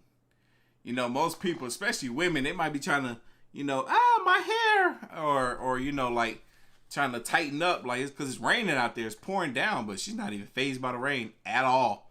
Shout out to Marina, my moderator, for hanging out with us. Thank you so much, baby. Let me know what you think. Nuke's Top 5 viewer Jesse Worthington emailed me directly about a video he recorded of some bizarre CCTV security footage. The video shows something Jesse and his friend Sarah just can't explain. And I can't really explain it either. No, just let it play normal. Okay. Didn't do slow? Yeah. Whoa. What? Uh-huh. Whoa. Whoa. Yeah. Look how tall they are. Whoa. Look how tall they Wait are. till she slows it up. You see the face. Oh, this is Alien, huh? Right there, that was the face. No, not yet. I'd be confused. Oh, whoa. There it was. It's coming right there. Yeah, it was. See right there. Whoa. Whoa, indeed. I'd be confused. AKA, thank you. Like I want a shot from this too. When we do. Whoa. Whoa. That ain't nothing. Yeah, hey. What are these bright lights? I'm telling these aliens in their backyard, man.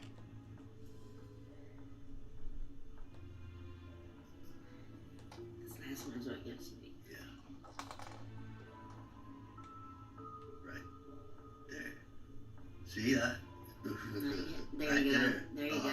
Whoa. No way. The recording shows a bright light seemingly peeking from behind a house in a suburban neighborhood. The bright abnormality changes shape as it appears multiple times.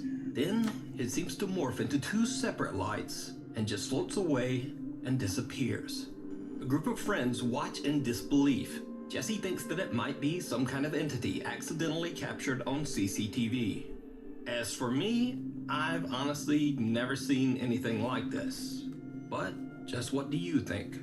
Could it be swamp gas, ball lightning, a very odd electrical discharge? or something else entirely? I don't know. I couldn't imagine. Let me know down in the comments. I could imagine aliens, though. That's about it. In another video captured on CCTV, Reddit user Lazy Ray Scallion explains that her cousin sent her a creepy video that was recorded in the conference room of a casino in her hometown.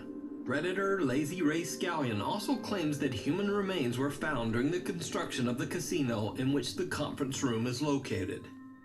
The video is chilling. Let me find out. Oh, we done seen this clip before. That's a trip for real. I saw that. It looks as though somebody walks from here to the other door at a very quick rate or a very quick pace, but the door didn't open over here. They just walked straight through it. Just as the clock hits the midnight hour, a shadow-like transparent figure can be seen walking from one door to the other in the back of the conference room. Again, I might dismiss this video as a camera glitch, but notice that the figure seems to appear through a closed door. Yeah, it does. And exits through another closed door, which makes the footage very compelling. It looks like it's walking too. But is it real? Or is it all just an elaborate hoax? It might be, but why? You decide. A scary night at the movies. In this next video, popular Chinese ghost hunter Xiao Long and his friend Xiao Shen are exploring an old theater in northern China that has been abandoned for at least 40 years. The two friends find old machinery, projectors, and films dating back to the 1980s. It's unclear why the large theater was abandoned or why so much expensive and collectible film equipment was left behind. Left it. As they explore the creepy building, the two ghost hunters try to lighten the mood and joke around as they find the women's restroom. 那个与你用车是我说。Are you woman? Are you ready? We are here. Woman, we are here. Welcome to 御厕所。Xiaolong and his friends speak English as they jokingly call out to the spirits that might be lingering inside the theater, or at least the ones lingering in the women's restroom. But after the fun and games, things start to get a bit creepy. When they find the seating area and explore the theater's enormous stage, something seems to be there with them. Something terrifying. 封闭似的，怪不得他妈是老他妈啥了。 It's cold in there. 哎！我这是啥呀？我操你妈是羊吗？滚他妈！别着！我操没了！哎！我操 Yo, that's crazy. 我操你妈 Now it's back. Whoa, it's two of them. 啊！呀！ Yo, how the heck? If you're shining a flashlight on the wall, how can shadows appear on the wall like that? That's crazy.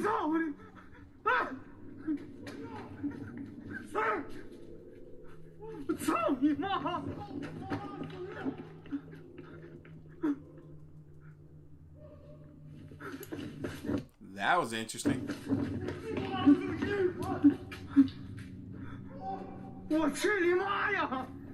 Xiaolong and Xiao Shen watch in horror as two mysterious unexplained figures appear right behind the theater's screen. When they run to investigate, there's no one there. They search, but they can't find a logical explanation for what they just saw. Oh, it's a screen. Oh, snap. That's crazy. And then things go from bad to worse. Uh-oh. 这是我们俩。我觉得后边反光，哪反光？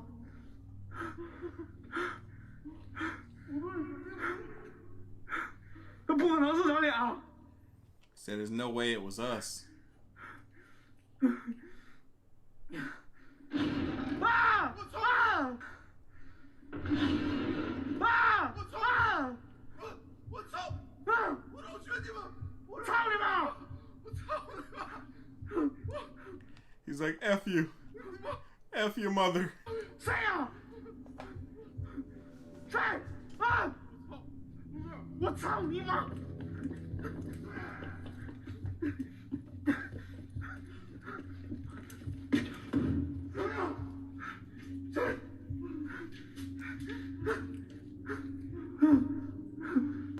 Whoa. That door closed. And there's nobody. Whoa, the other door closed. See, they're not black. They ain't black. Where my black folks in there? Or in here? I know ain't none of my black folks gonna run towards that. What my black folks? Tell them we ain't running towards nothing. We running the other way. We got almost 3,600 people in here. I'm running out of there. I'm looking for the nearest exit. You got me effed up. Look at this fool running towards danger like he's a freaking invincible or something. He must be a immortal or something. He over here running towards danger.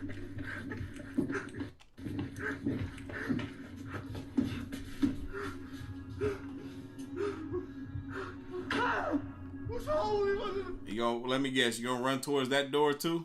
You gonna F the mother and run towards the door, huh? Okay. Don't go? I bet you will.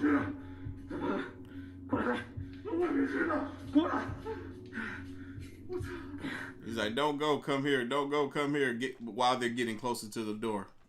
Sounds genius to me.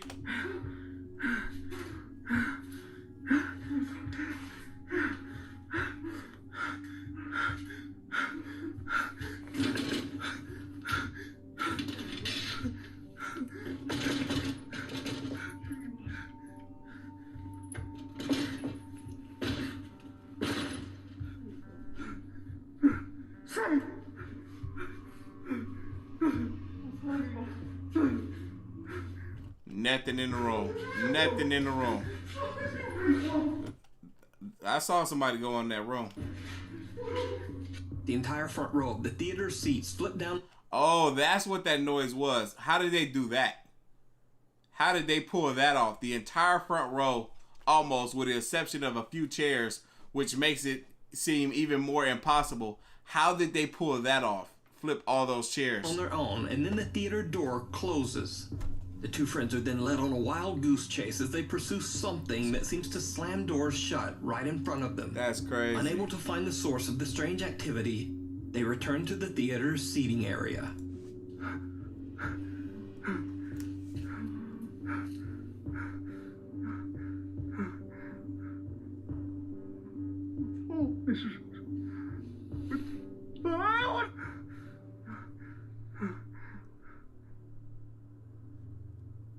There's a face right there. There's a face right there looking at him.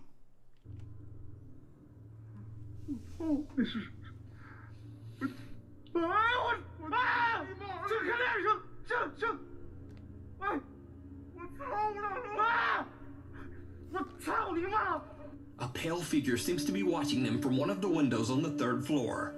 They charge up the stairs, but the mysterious apparition has disappeared. Back in the seating area, they demand the presence show itself, even going so far as to call the ghost a coward.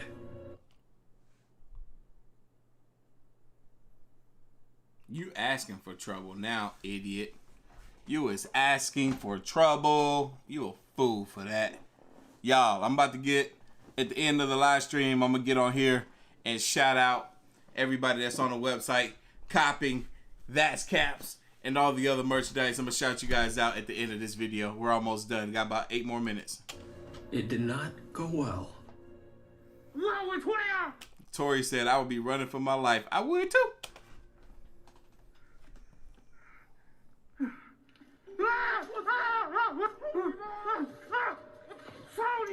What's wrong? What's wrong? What's wrong?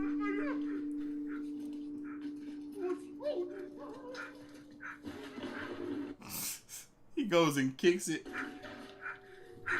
What?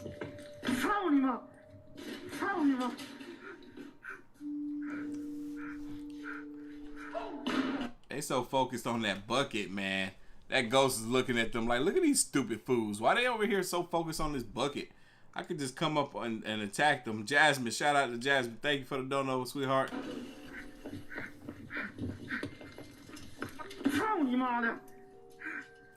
They keep going after this bucket like the bucket's the ghost, man. Y'all some fools. A small bucket lying on the floor seems to move on its own. So, obviously, they proceed to kick that bucket's ass. As you do when there's a haunted bucket. But then things get much more serious and downright terrifying. Uh-oh, I'm not ready. I'm back. My back hurt.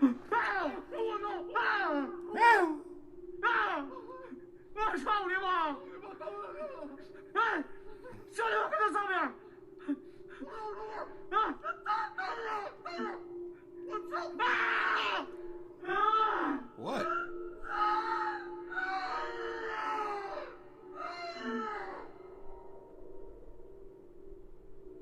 Oh, it's people sitting out there, or ghosts or something sitting out there. That's crazy.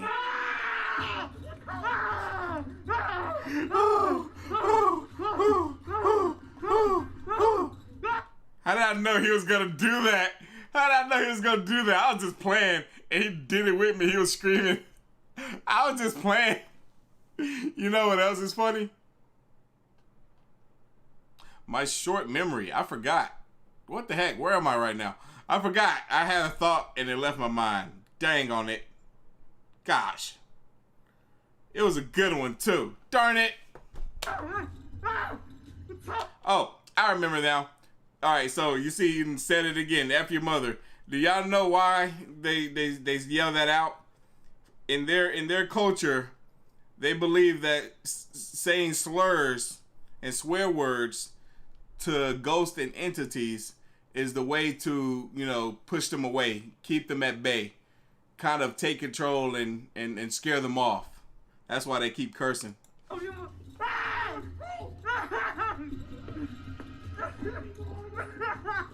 Even though there doesn't seem to be any electricity in the rest of the building, the theater lights seem to be powered and suddenly turn on by themselves.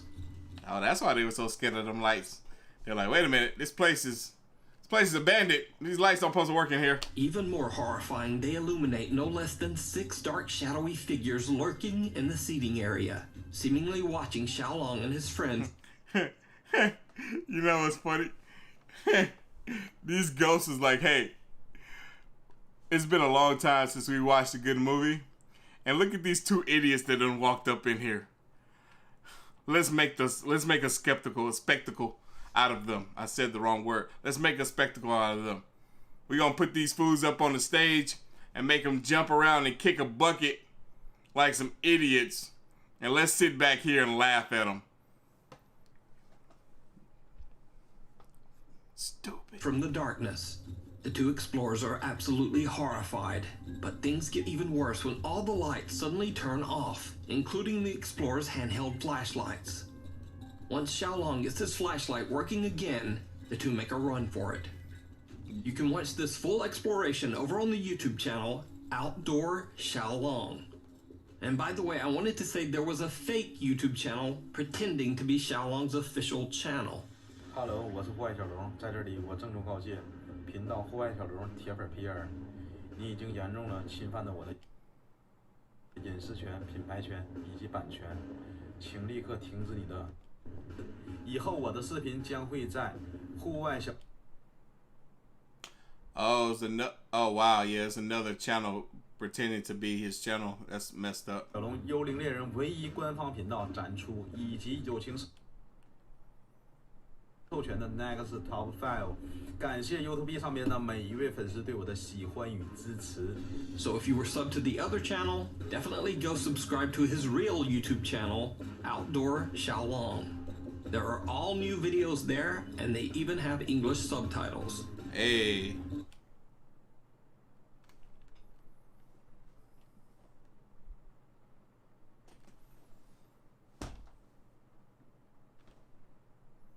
The Belshaw House Haunting. In the 1870s, in the small California mining town of Cerro Gordo, California, 2 children were playing hide and seek in the house of wealthy local businessman Mortimer Belshaw while he was out.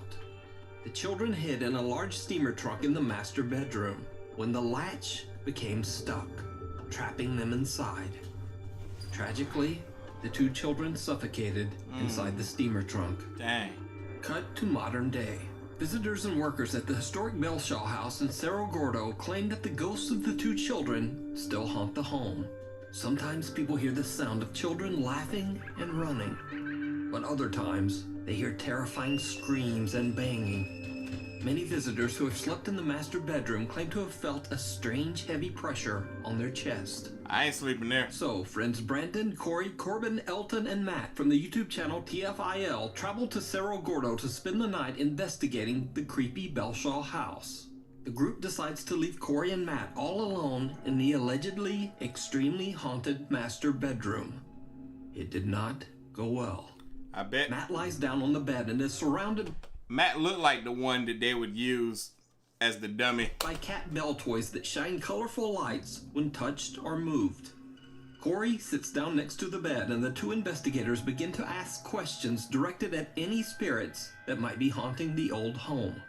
A static camera records as they soon begin to experience some very creepy activity. Uh-oh.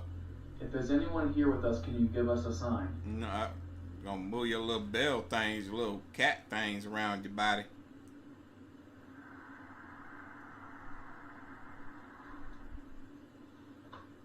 Did you just f***ing hear that? What'd you hear? You're joking. What'd you hear? Dude, what'd you hear? Over there. What'd you hear? Where all the nights... I felt like I heard a... Or something.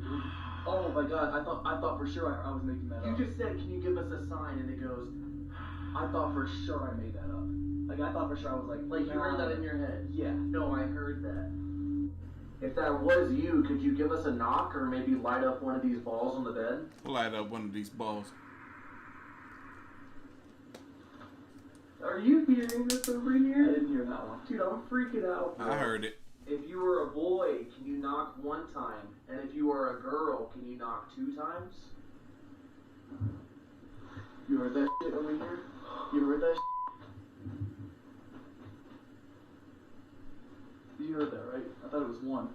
Corey and Matt both hear a strange sound that seems like a deep breath. Not once, but twice. No mames. The creepy EVP is then followed by the unexplained sound of knocking. The 2 friends begin to get a bit freaked out by what they are hearing in the dark room. And then, things get much... Did y'all see that? This thing popped up and flicked me in the nose, and then I saw something in my eye. I thought it something flew by. But I have this black spot in my eye that I've been having since I was a kid. But this definitely flicked and hit me in the nose, though. I think I did that. Worse. Yo, there's something in there, y'all. What? Something just pulled my shirt. Oh, are you serious? And then something just pulled my shirt. You saw that? I caught it. I caught it before he even moved. I saw it coming towards him. Yo. Heck, no, I'm never going here. I'm never going here. Something moved towards him and I saw it. I wasn't expecting for him to react to what I saw. You're hearing in the dark room. And then things Watch right in here. You will see something move right towards him. Much worse. Here it comes. It's right there. What? Something just pulled my shirt. Oh, are you serious? And then something just pulled my shirt. Are you serious? Whoa, dude. No. I'm not even kidding. Are you serious? Was this open? Yeah, that was open. Dude, something. I felt the chair go like that, and then as I stand up, I feel my jacket go like that. How hard was it? Oh, and the chair was like this. I'm not even kidding. Like, as I'm sitting on it, I felt the chair creak this way. Corey jumps up, saying that he felt like the chair he was sitting on was being moved around and that something was pulling at his jacket.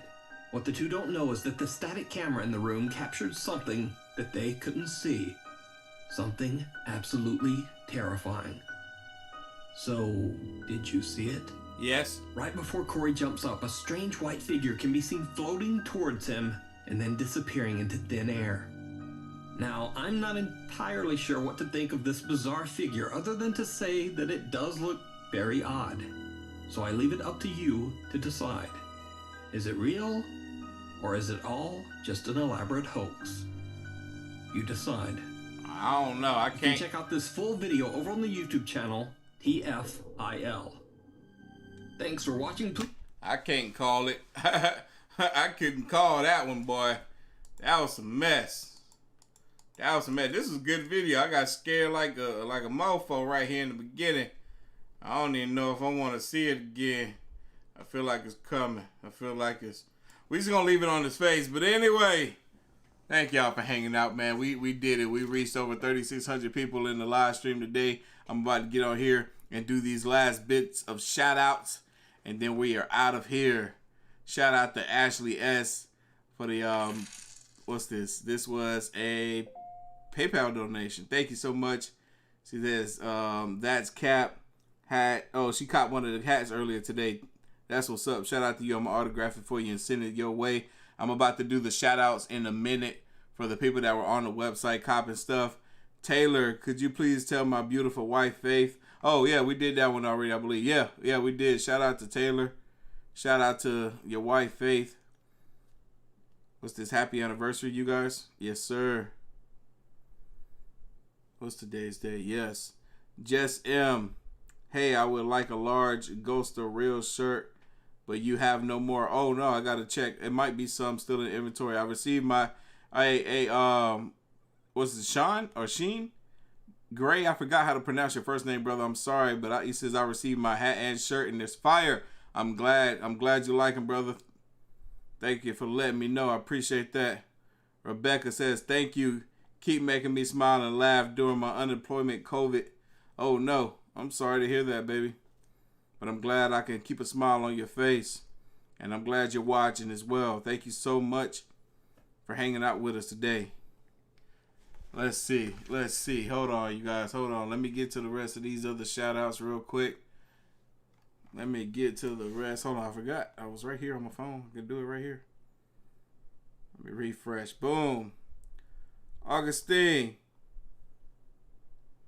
Hey, I know that's right. Screw them dang on freaking divorce settlements and stuff. I appreciate that. Thank you so much.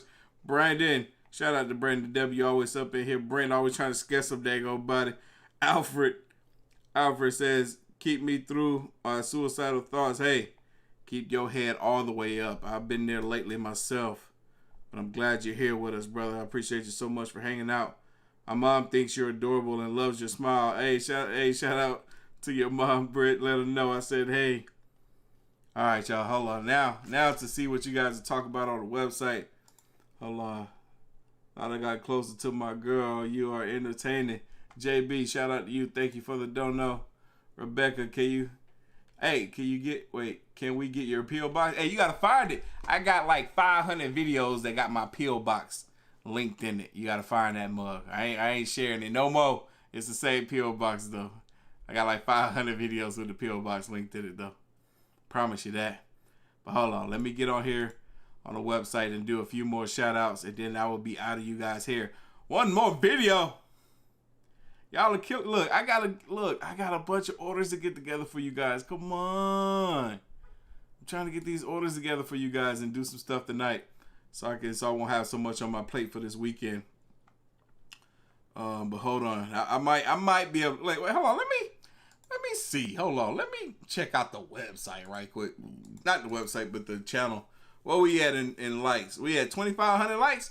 Y'all gonna have to give me 3,000 likes if I'm gonna do one more video. And we might not do one more video because I don't know if y'all can pull it off.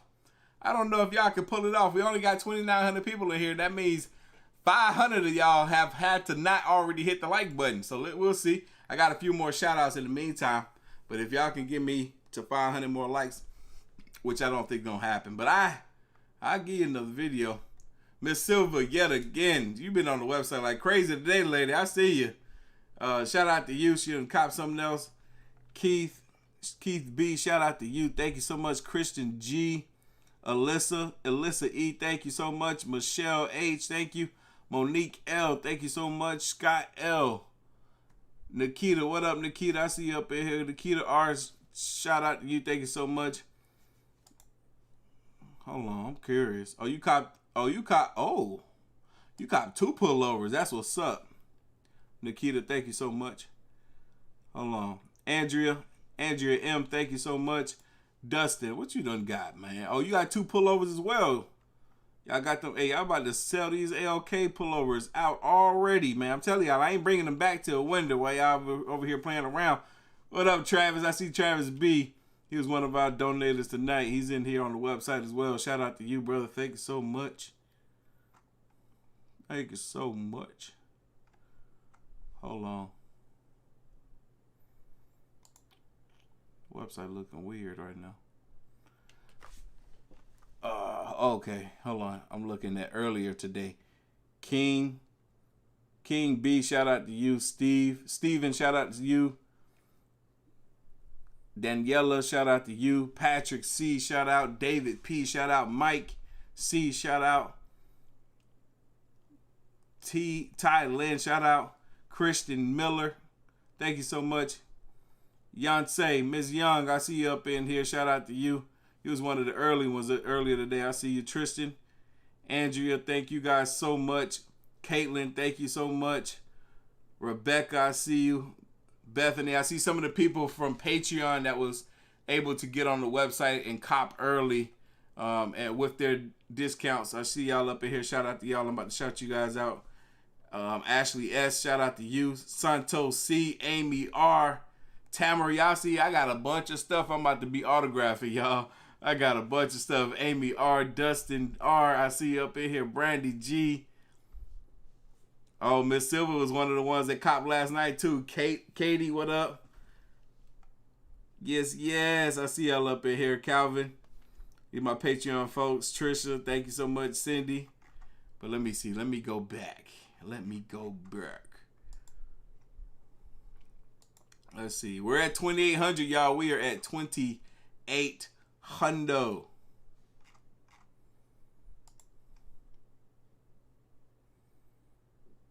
Give me just a moment, you guys.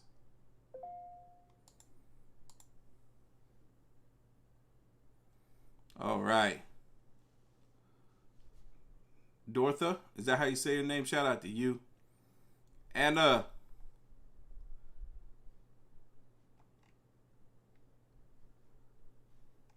I see you, Anna. Shout out to you. Mitch, thank you, Mitch. I see you, Mitch M. Thank you. Brianna M. Thank you so much. Charlotte P. I appreciate you. Miss Williams, I see you here. How you pronounce your name? I feel like I know that name. Quinita, shout out to you. Jalen W. I appreciate you so much. Aaron M. Thank you so much. Renee, thank you so much. Heidi Els, thank you. I appreciate you so much. All right, y'all. Let's see where we at. Let me refresh this, see how many we got now. We're at 2,800. We are at 2,800. We need 200 more likes for one more video.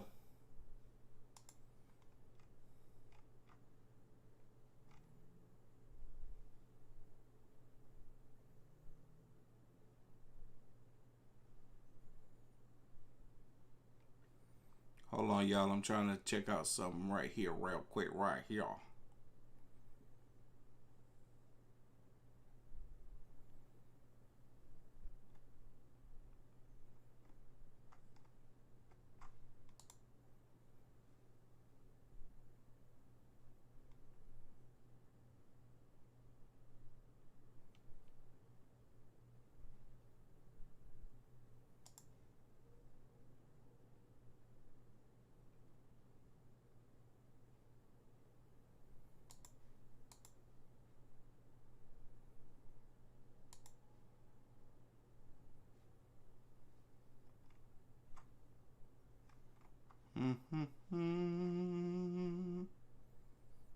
All right, let's see.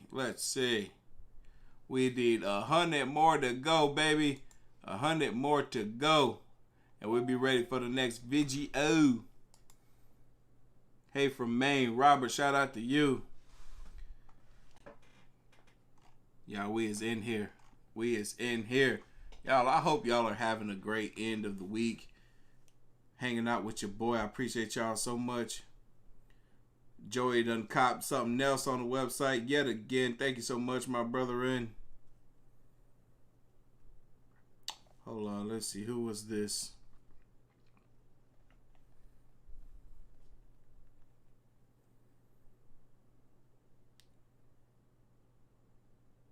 Christopher says, one more, please, and thank you. Shout out to Christopher H. Thank you, brother. Thank you so much. Let's see what we got here. Y'all, we close. We is almost there. Oh, I need a sip of water. My throat kind of burn.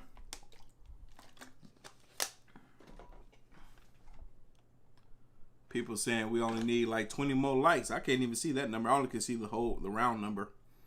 Up to like 100 or something like that. I can't see that number y'all talking about.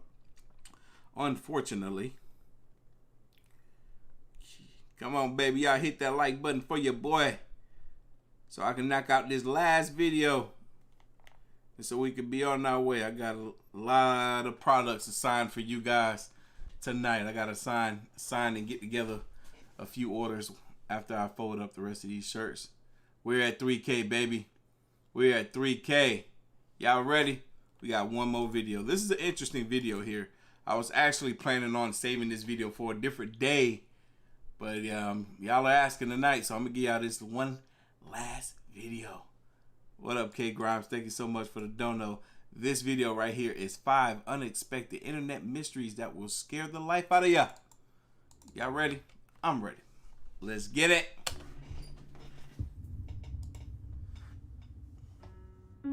Over the years, the internet has been the springboard for numerous, much deliberated mysteries, many of which the channel has already looked at.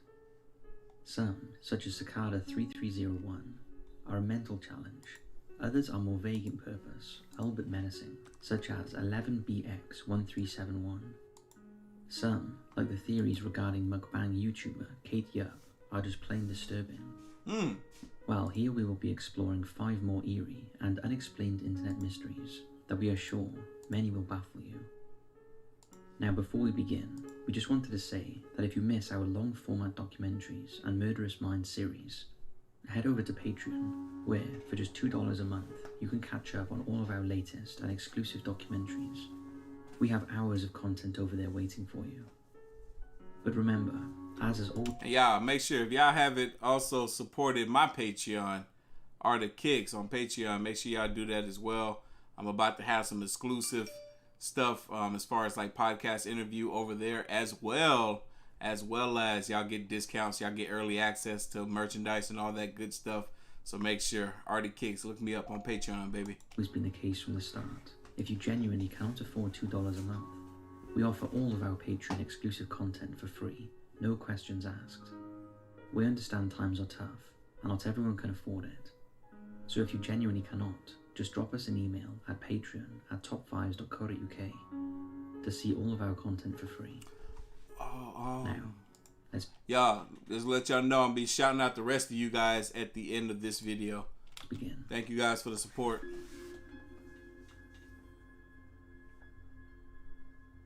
Children's Immortality Project. Many of the sites associated with this bizarre occurrence, along with the images and comments posted on the 4chan spooky/paranormal board, are no longer available. However, the intrigue behind this strange concept and the man accountable for it lingers to this day. Over a decade ago, a thread on 4chan's X board appeared regarding a deluge of strange websites discovered by message board users that espoused the notion that children are created by their parents merely to be killed. And instead, they should be enabled to harness never-ending life through a doctrine of international physical immortality. Within the huge number of sites discovered referring to children's immortality, other keywords such as taking over the internet and Google is my resume are seen repeatedly, as well as a name, Robert Ray Hedges. As the self-proclaimed most conscious person to ever live, it seems Hedges is the individual responsible for the outlandish belief that children are being denied immortality by their elders, and created an abundant number of links posting his theories. The style of writing. What? Some folks out here don't even. Oh my God, fool! Whoever you is, don't you realize you was a child once? Children grow up to be adults, idiot. Look. And the appearance of the sites are as odd and disorientated as the ideas Hedges put forward.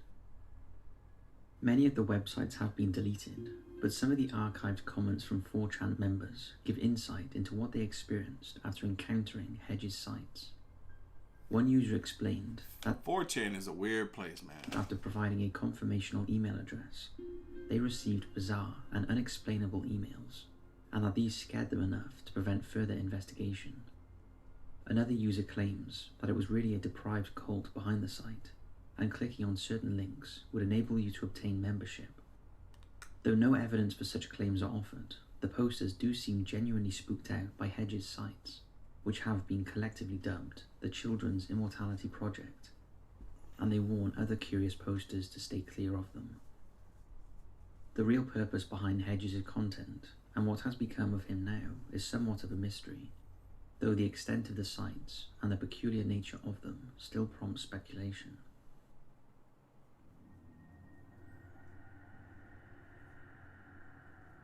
Yvette's Bridal Formal. Often described as a website from hell, Yvette's Bridal Formal gained wider public attention due to the discussion on Reddit threads and featuring in online articles, as well as several YouTube videos. For the uninitiated, this site has become famed for its chaotic appearance, bewildering arrays of links, and for having relatively little useful information pertaining to buying or hiring Yvette's bridal and formal attire. What? The disorientated effect of the site is further enhanced by the music that plays on a selection of links. Yvette's website is no longer active. Good. But, as it has been archived on the Wayback Machine, it is still possible to observe the original format in all its colourful, frenzied glory. As you can see from the homepage, it looks like what was that old social media app from back in the day? Like the old social media website, the OG original one, MySpace. It looks like MySpace. Has an exceptional number of images and vivid hyperlinks. Though some do lead to business-related photos, they are not standard website format by any means. No, it looks like MySpace. On this page. The same photo of the business premises forms the background, with the addition of a selection of further shots, some of which bear little to no relevance to the shop, such as pictures of traffic, sunsets, and a bird on a fence. Others are presumably of the shop owner or manager, but they have a disquieting surveillance footage feel about them. Yeah, they are taken at a distance and show a woman and her child as they arrive and depart the site, to the extent they are even shown getting into their vehicle. At the end of this page, images of a long-haired man can be found, and if you explore the site enough, you will discover that he also appears in further links, and identifies himself as Sean Terrence Best, the individual responsible for designing the site. It is his artistic undertakings that feature so prominently on the site, as do his poems and musings on subjects such as travel, as well as an alleged encounter with writers from a UFO magazine. In this account, Sean also relates that there is a hidden code within the receipts he has posted on Yvette's site, but it isn't one he can decipher himself.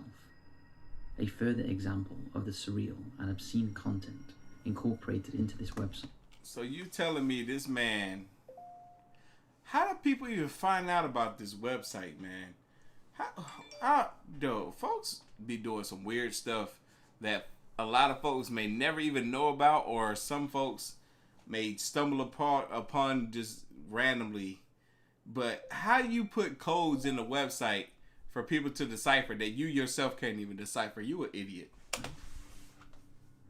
We could spend much longer discussing the unique appearance of Yvette's, which appears to have much more to do with the eccentricities of Sean than the business it purportedly represents. The site has prompted many questions over why it was designed in such a manner, with particular attention paid to the repetition of V8, which Sean has also written about elsewhere.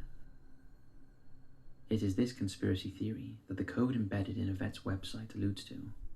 We'd love to hear from you if you have deciphered anything from this truly surreal sight in the comments below. So strange. I just think he was just a trash website maker, and he just didn't know what he was doing. He was just copying and pasting stuff, and his wall, his that format of whatever website software he was using was just kind of like MySpace. It just looked just like MySpace, man.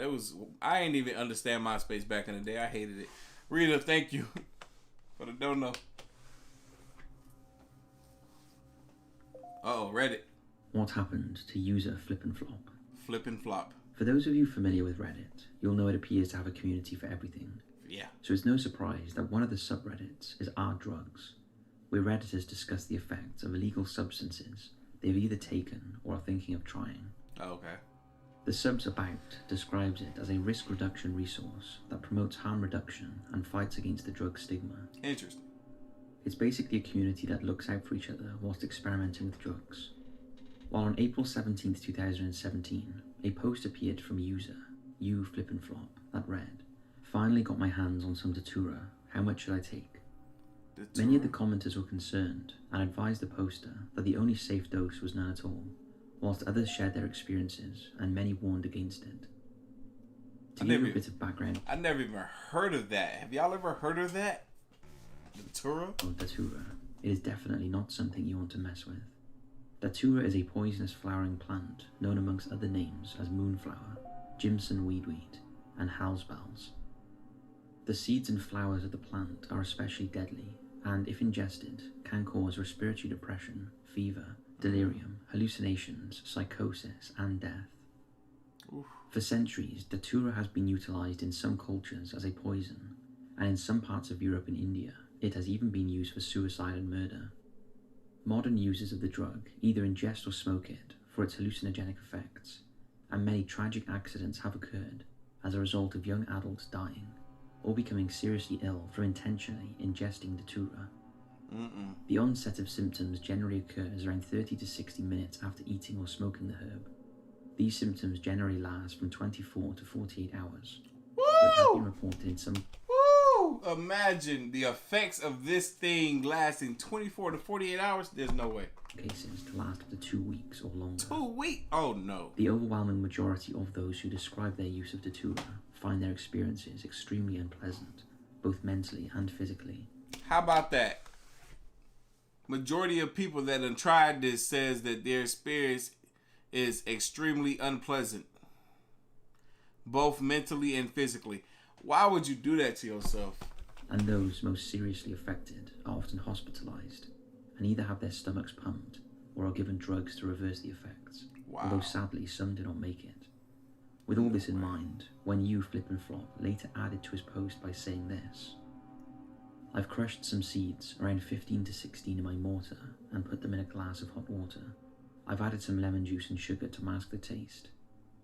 I'll just have to roll my joint with the Datura leaves and I'll be set to go. I've decided that I'll be sipping on the tea and slowly smoking the leaves until I feel that the effect is strong enough." This caused immense concern amongst the community, with some sharing their horrific stories of taking the drug, whilst others wished him luck. But when nothing was heard from the user over the next few hours, commenters started to get concerned. Then at 5:55 AM the next morning, Flip and Flop posted this. The comment caused even more concern, with many speculating things were not going well. Nothing was heard from for a further 12 hours, until Flip and Flop randomly dropped into the R Gaming sub and commented on the post, "Mammoths fighting in totally accurate battle," that showed a GIF featuring mammoths fighting. This comment caused more concern. That was the last anyone heard of Flip and Flop, causing the community to fear that they were dead. Despite pleas from users to get in touch and reassure them everything was okay, nothing has been heard of them since. Flip and Flop's He's fine. That was proof. This video right here. Mammoths fighting. This is Flip and Flop, right? Mammoths fighting in totally accurate battle simulation. Yeah, this is proof that he's fine, right? I did hear that right? Was heard from for a further 12 hours until He's fine. and Flop randomly dropped into the R Gaming sub and commented on the post, "Mammoths fighting in totally accurate battle." Oh, he commented on this post. That showed a GIF featuring mammoths fighting. Oh, I thought he posted that. Please, these big dogs are fighting. Not okay. This comment caused more concern. It's like he's not thinking correctly. Huh. Okay, no, I'm tripping then. He's not okay. That was the last anyone heard of Flip and Flop, causing the community to fear that they were dead. Despite pleas from users to get in touch and reassure them everything was okay, nothing has been heard of them since. Flip and Flop's disappearance has generated numerous searches for them on other forums without success, and the mystery of what happened to them rumbles on. Some have theorized that the post was created to cause drama and speculation. Possibly. And the fact we are featuring the incident over 3 years later means they have achieved that. Exactly. However, the Reddit community have been left worried, and if you search Reddit, there are still occasional posts from people asking what happened to Flip and Flop. Wow. With many fearing... Ain't this crazy, y'all? Some of the stuff that happens and goes on the internet that y'all don't even realize. Like, this Flip and Flop person, people have been checking on him for years to see if he's still alive after assuming his plant. Worst. To date, we still do not know whether the whole thing was for effect or was actually real. Crazy. What do you think? I think the internet's a weird place. Padma G. McCord. Now, there is a chance that you may have encountered this name before, as YouTubers Nexpo, Some Ordinary Gamers, and their channel VVVIOS have produced thought-provoking videos on this most peculiar mystery that are well worth a watch. Padma McCord has been the subject of much internet discussion due to the extraordinary number of search results attributed to her and the surreal nature of these entries. Many are promoting her as the president of Padma McCord Enterprise LLC, a Texas-based company which claims to deal in real estate and business investments. She want blue eyes so bad, she photoshopped some blue eyes on her eyes whenever there's a picture taken of her. Poor baby. However, none of the sites or videos to do with her look right. For instance, she has a YouTube channel with 100 videos promoting her business, but they reveal absolutely nothing useful. Just take a look at some of these.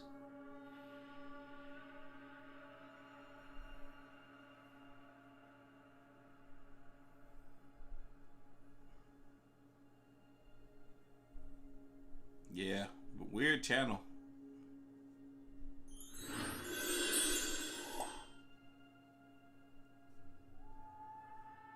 As we can see at the end of the video, this content proclaims to be for SEO purposes only.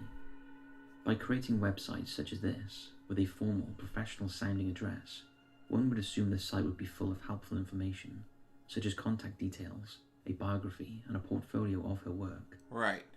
But considering many of her domains turn out to be banal, useless pages full of stock images and keywords, exactly, it has to be asked, why is she so concerned with promoting search results for her name? Right. In what may be a coincidence, there does appear to be a family-owned real estate business in Houston called McCord, but there is no indication that Padma has any role here. Padma also has a saved playlist on her YouTube channel, which predominantly seems concerned with cyberbullying, harassment, and the regulation of social media. Interesting. Combined with the fact that various videos about this mystery have been taken down, would suggest that Padma finds speculation about her posts by other YouTubers, sites, and forums to perhaps fall into the category of harassment. Various posts online would indicate that Padma has employed a company named Digital Forensic Corp to convince some of these sites to remove the content that they've made about her. Indeed, it is this company that VVVIOS discusses in his video, where he converses with one of the firm's employees about Padma. No doubt some individuals have made distasteful comments about her online, possibly further fueled by another strange predilection she has, posting heavily edited and low-quality photoshopped images of herself, with a particular focus on changing her eye shape and colour. In some cases, she superimposes her face onto a photo of a model in an advert. Horrible. These images are plentiful, and many appear to include what we're led to believe is her husband and son, neither of whom seem to have any social media presence. To be honest, it's very easy to fall down the rabbit hole by looking into all the threads, domains, and photos associated with Padma McCord, not to mention the theory surrounding why this lady has chosen to make so much effort into promoting herself in such a very ineffectual and unusual manner. Exactly. What do you think could be the reason for the approach she has taken? We'd love to hear your thoughts in the comments. Y'all, this stuff blows my mind, man. There's people out here just being weird. They're just being weird, man. What the freak is going on? What? I don't get people, man. What? The Indian Lake Project.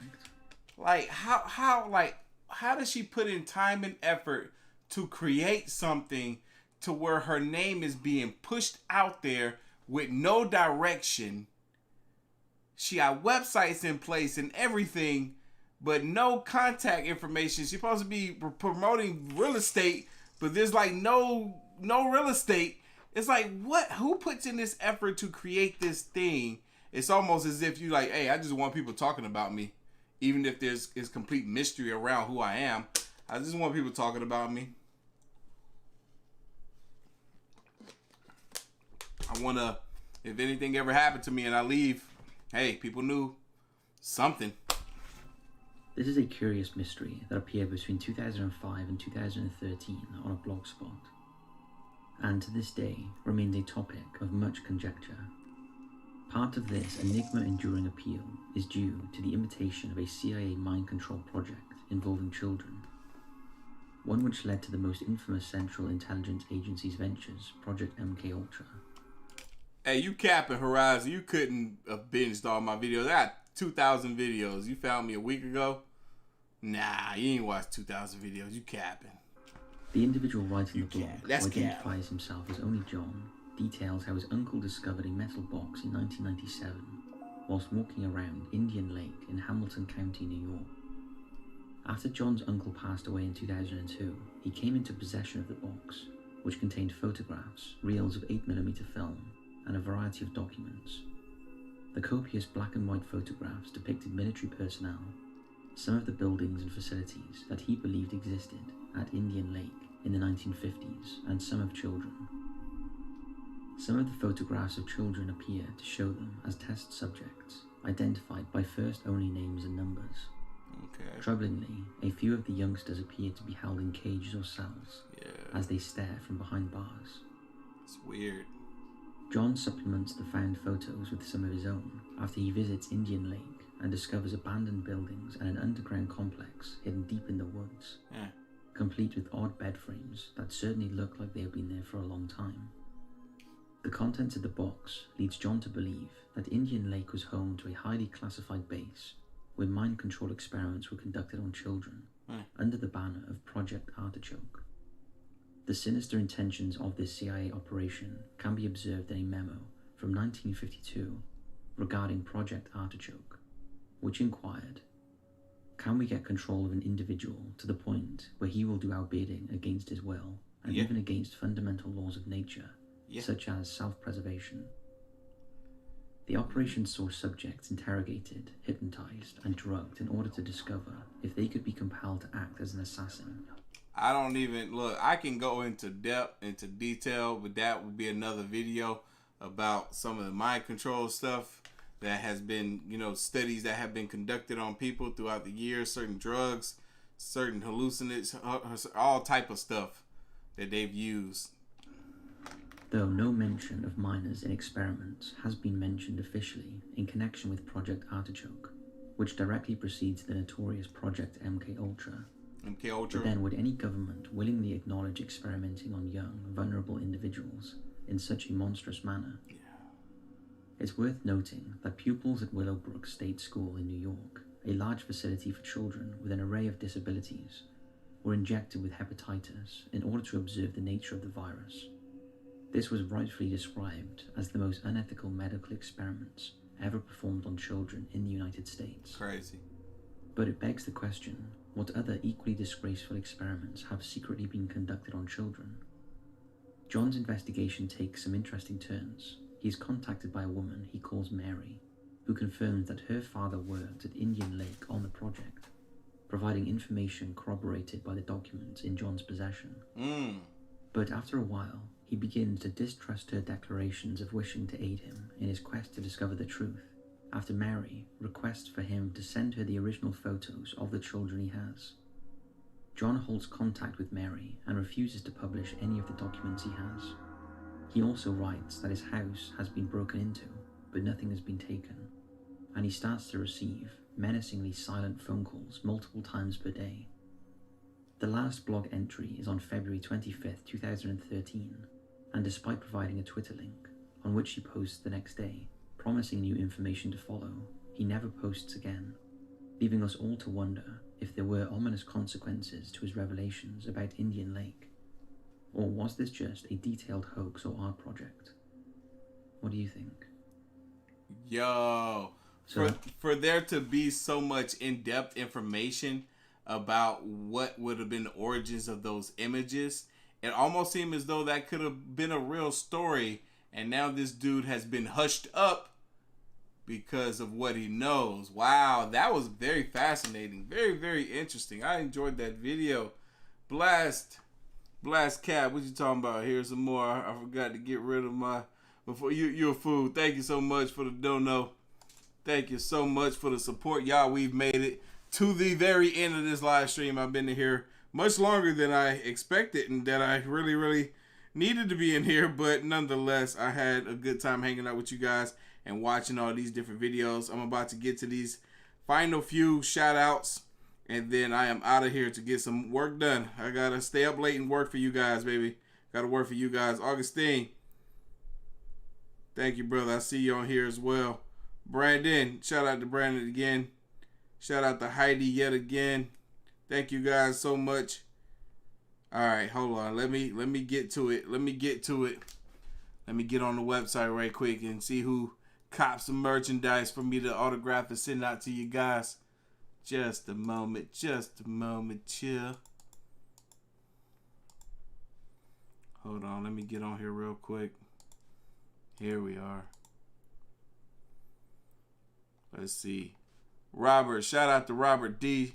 Shout out to Bethany B. I see you on here. Stephanie H. Shout out to you. Nicole B. Thank you so much. Dorothy C. I appreciate you so much, y'all.